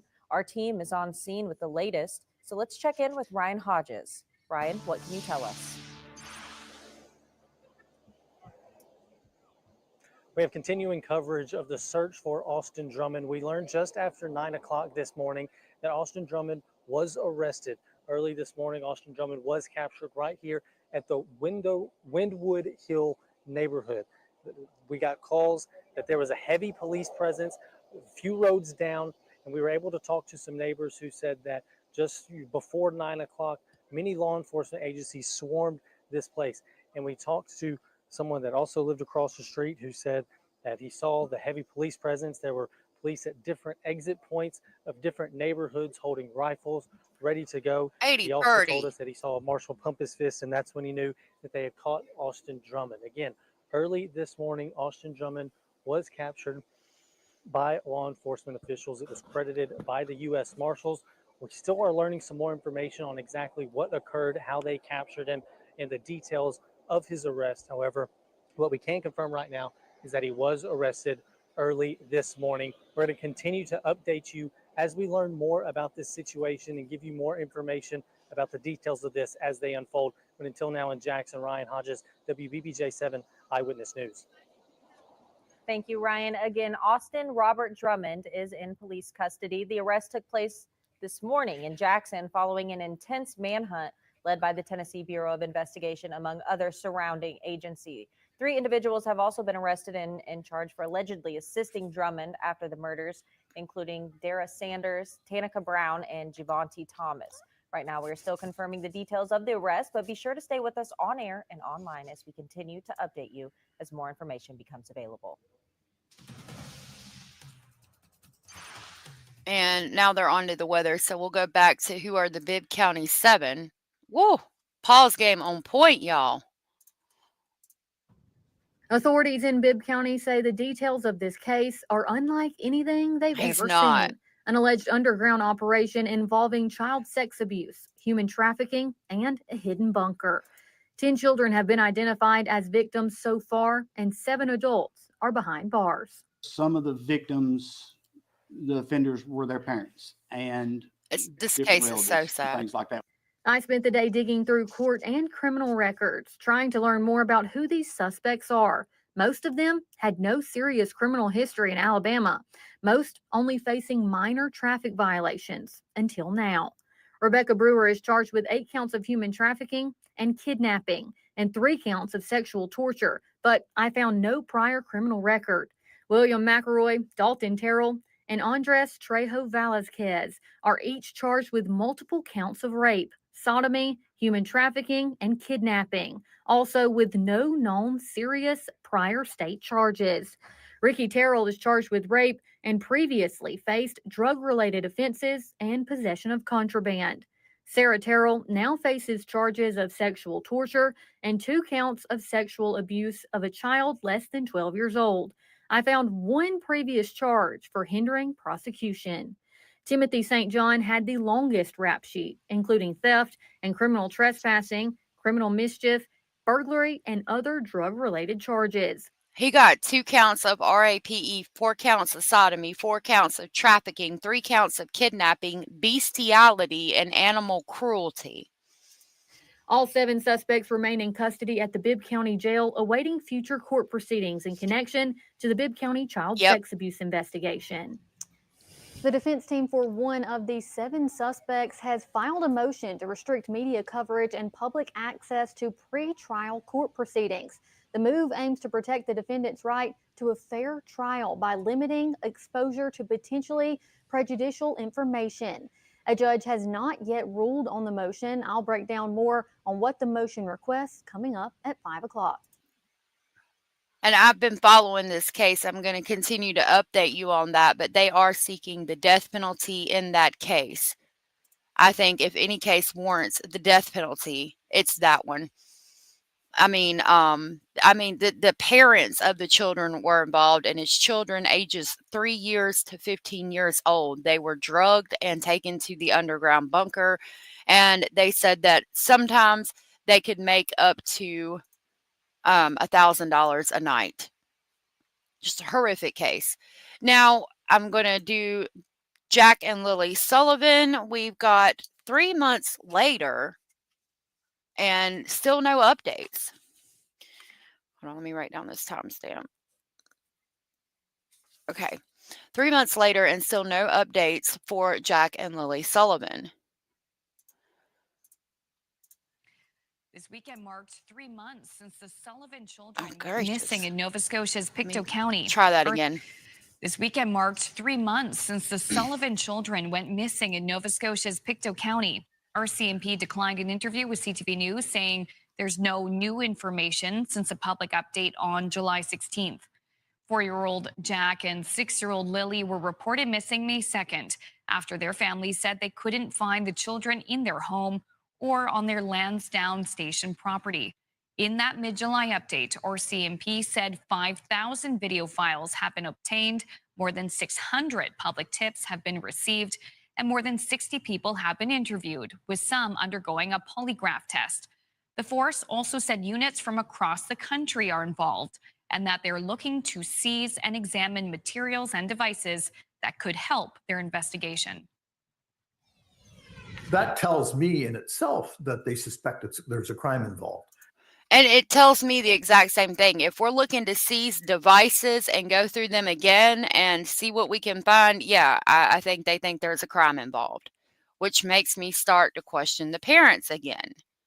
So they must have some grounds to believe that it's a crime other than just the fact that they've never been able to find them any other way. So they're investigating something or someone.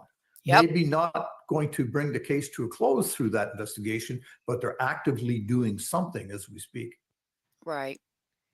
CTV public safety analyst and former OPP commissioner Chris Lewis says someone out there knows something about what happened and encourages them to come forward with any information that could ultimately help our CMP solve the case. In June, the Sullivan's disappearance was added to the provincial rewards program, offering up to $150,000 for information about the case. Wow. So yeah, it said Saturday marks 3 months since Lilly and Jack disappeared from their homes in Lansdowne Station. The force referred CTV News to a July 16 news release, which it said about 5,000 video files were being reviewed, more than 600 public tips were being assessed, and at least 60 people have been interviewed, some undergoing a polygraph test.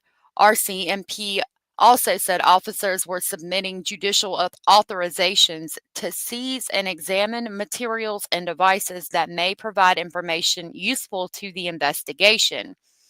So again, that makes me think that they think that the parents must be involved or somebody else. Whose information are they trying to seize? It continues, that tells me in itself that they suspect that there's a crime involved, said CTV News public safety analyst Chris Lewis. They must have some grounds to believe that it's a crime other than just the fact they've never been able to find them any other way. The children's mother and stepfather told police they last saw Lilly inside the home and could hear Jack that morning. It's believed the siblings may have wandered into the woods, but there has been no sign of them since they were reported missing. Previously, police confirmed Jack and Lilly were with family members the afternoon of May 1st. Quote, a police service never gives up on a case like this, unquote, says Lewis, the former commissioner of the Ontario Provincial Police. It may get a little colder with new leads or nothing more to follow up on, but over time you take another look at it, you balance it all out in terms of the latest technology and forensics, and you get fresh eyes looking at it. That's never going to end. During a video news conference on July 16th, Corporal McCann told reporters that a pink blanket was located and seized the day the children were reported missing. Quote, it was found outside and found near Lilly and Jack's home. The family has confirmed the blanket belonged to Lilly, unquote, said McCann.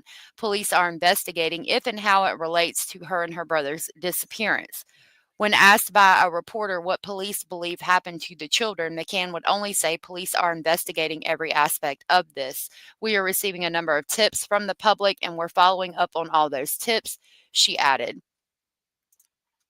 Meanwhile, Lewis said it could be a missed opportunity when police declined to comment on the 3-month anniversary of the children's disappearance. Quote, I find that rather odd. They wouldn't put someone before the camera and at least help bring some attention to it from a public perspective, he tells CTV News.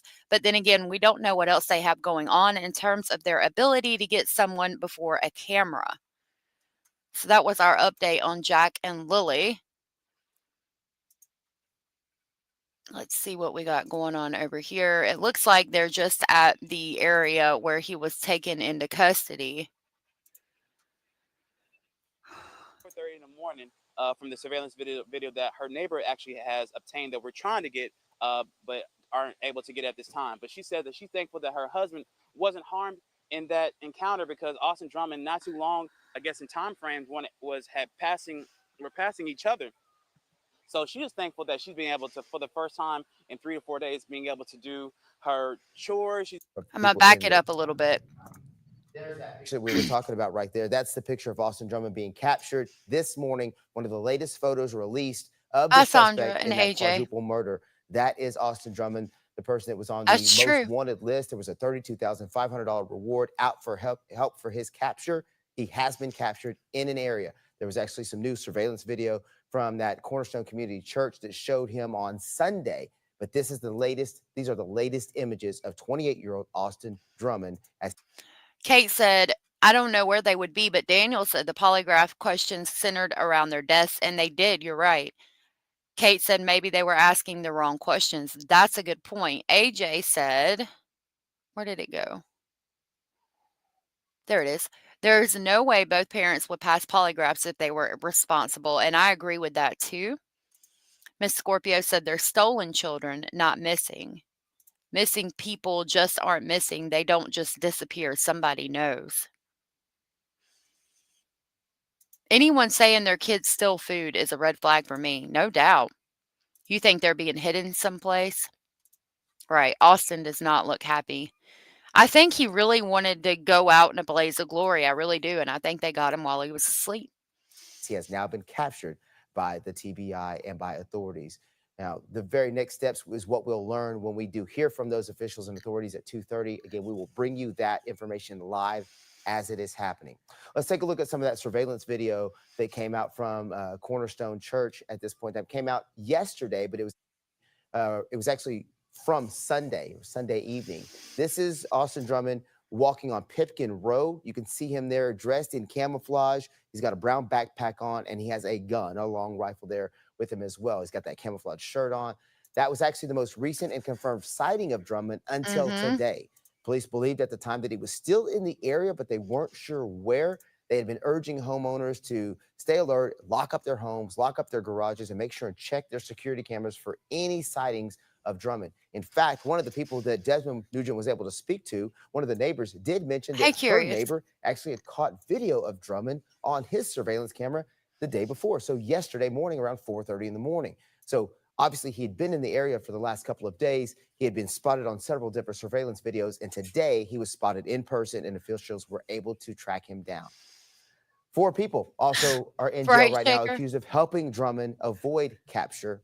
Those people are Tanaka Brown, Giovante Thomas, Brandon Powell, and Derrah Sanders. We have those people now on your screen right now. Now, of those 4 people, here's what we know at this point in time. Thomas is in the Madison County Jail. He's on an unrelated charge, but he's expected to be transferred to the Lake County Jail to face charges in this case. He and Powell are expected to be in court on Thursday. So we'll bring you the latest from that when that happens on Thursday. Sanders is also being charged with accessory after the fact. We actually have video of Sanders from when she was in court. If convicted, Sanders could serve up to 6 years in prison. Sanders, who you see down there with the prison suit on in the corner. She could serve up to 6 years in prison if she's convicted. Brown's bond, by the way, has been set at $250,000. He is still currently in custody. All right, let's take a second, though, and break down kind of how we've gotten to this point. There's a lot that we've gotten to, a lot that's happened to get us to where we are right now. And to get through some of that, let's take you through a little bit of a timeline. I believe we're going to join ABC 24's Leah Williams, who's been helping us cover this timeline throughout the course of the day and even over the last several days. Is that? Now, I want to go back to just talking about a motive. Yeah, basically all the people who helped, all those people, if I had to guess, were probably part of the vice lords. And again, if we go back over to Brandon Powell, who was in the Facebook as being with Austin Drummond right when he got out of jail, Brandon was just busted with all this cash, a Nintendo Switch, a drone, mesh bags, and ways to drop stuff into the prison yard. They also had fake police badges. That is him, Fat Fox, the God. I think that it was a gang-related prison system thing they had going on, dropping stuff in the yard and getting paid. I think they had COs on the payroll. The Vice Lords started out kind of as a prison gang for protection. Now, if we watch about this drug bust, again, while Brandon Powell is not, they're not classifying it as part of the Austin Drummond bust. They started looking at him and found this not shortly after they had started arresting people for aiding and abetting Austin Drummond after the fact. This is released from Crockett County, Tennessee, and it's from Wednesday. Hold on.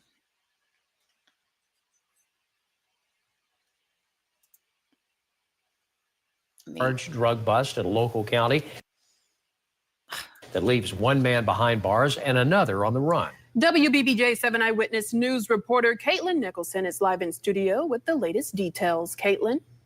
Thank you, Brad and Terry. Last night, after a patrol officer conducted a traffic stop, the situation took a turn. Take a look. Wednesday night, a Bells patrol officer conducted a stop on a vehicle heading westbound on Highway 412. Director of the West Tennessee Drug Task Force, Johnny Carter, stated that upon the traffic stop, one person ran off on foot while the driver pulled off.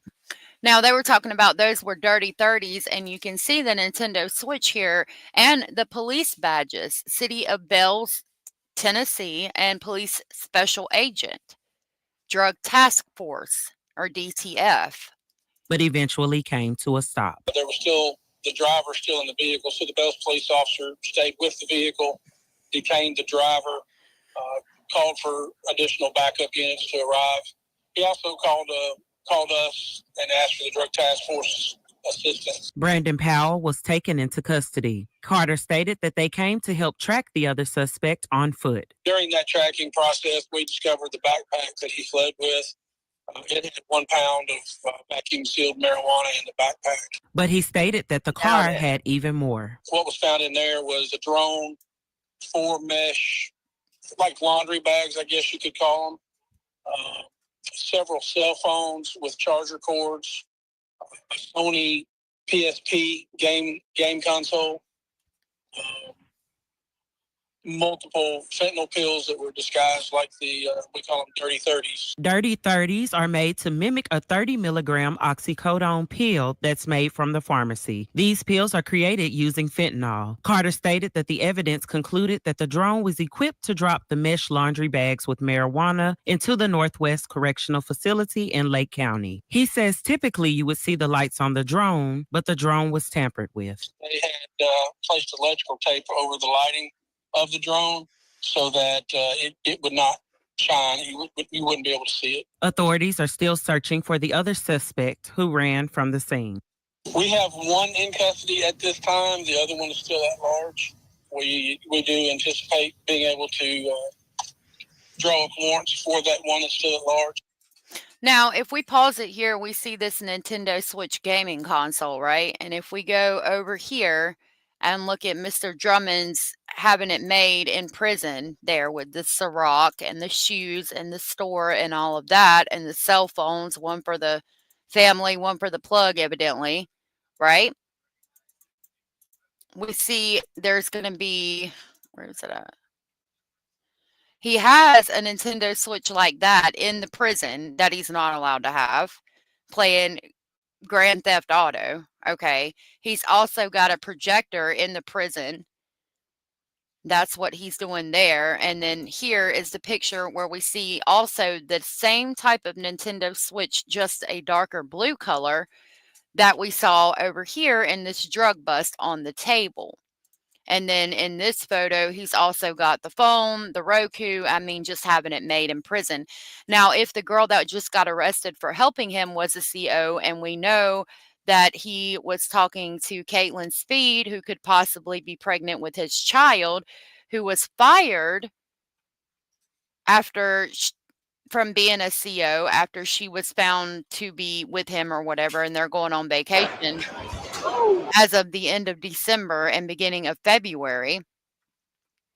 I think that it's all directly related, and I think the Vice Lords might be running gang in that prison because it is a prison gang. I think that they're basically running the prison.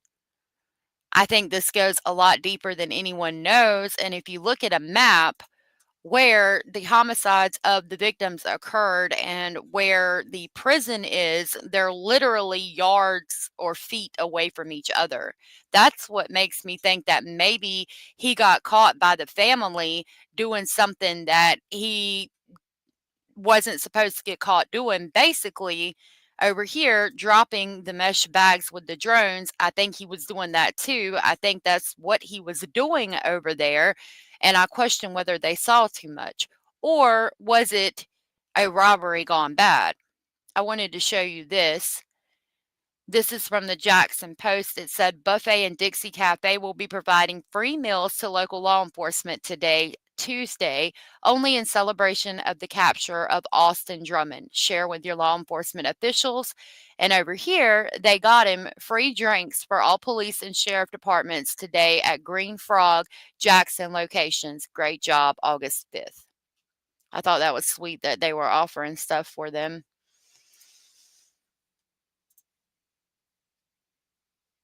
Oh, you got to log in to see that one. I mean, I don't know. I find that interesting, and it makes me wonder about what the motive is. Oh, yeah, thank you. Thank you. I'm going to check over here one more time, but I don't think we got really anything new coming out, and I'll probably end it for the day. Since I came live, I only came live because they had him in custody and caught him. But let's see what this map shows. So 4 bodies along Carrington Road near Tiptonville here, and like right here is where the prison is as well. The infant was dropped off over here, little baby Westland, that's 7 months old. Their bodies were found so close to the prison, it's ridiculous. I really think that they saw something they shouldn't have. Or he called him out there to rob him. I don't know. I'm not seeing anything new from them on this, so I'm probably going to go ahead and end it for the day because I came live to share that with you guys so we could kind of talk about things and celebrate Austin Drummond being caught. TBI are never very local. It's crazy. It's very wild. It's very wild, especially with what Connie's sister told us about Derrah being captured, also possibly being a CO. And then we saw the video footage from X showing what appeared to be a van. If she had a Jeep. If she had Jeep keys in her possession, that's probably when they caught her. If I had to guess, the police probably saw that he was waving at somebody as well. They figured out that it was a Jeep, and that's how they got her. Yeah, thank you for that information. You think it was a setup? I think he was asleep because, again, seeing that rifle with that drum barrel, yeah, I don't think they would have got him alive otherwise unless he was asleep. Thank you guys for being here. Tom said Austin is probably looking forward to some green bologna casserole for dinner in jail tonight. He's definitely getting a bologna sandwich because he's going to be in holding and they won't have him booked yet. So, yeah, he's going to be enjoying a bologna sandwich tonight. I hope it's green. Thank you guys for being here. Thank you for all of the support. Thank you for hanging out with me. I will be back tomorrow. I don't know what we're going to talk about, but it will be interesting, I am sure. If nobody has told you, you are enough, you are important, you are special, and you are loved. Thank you so very much again for everything, and I'll see y'all tomorrow. Bye.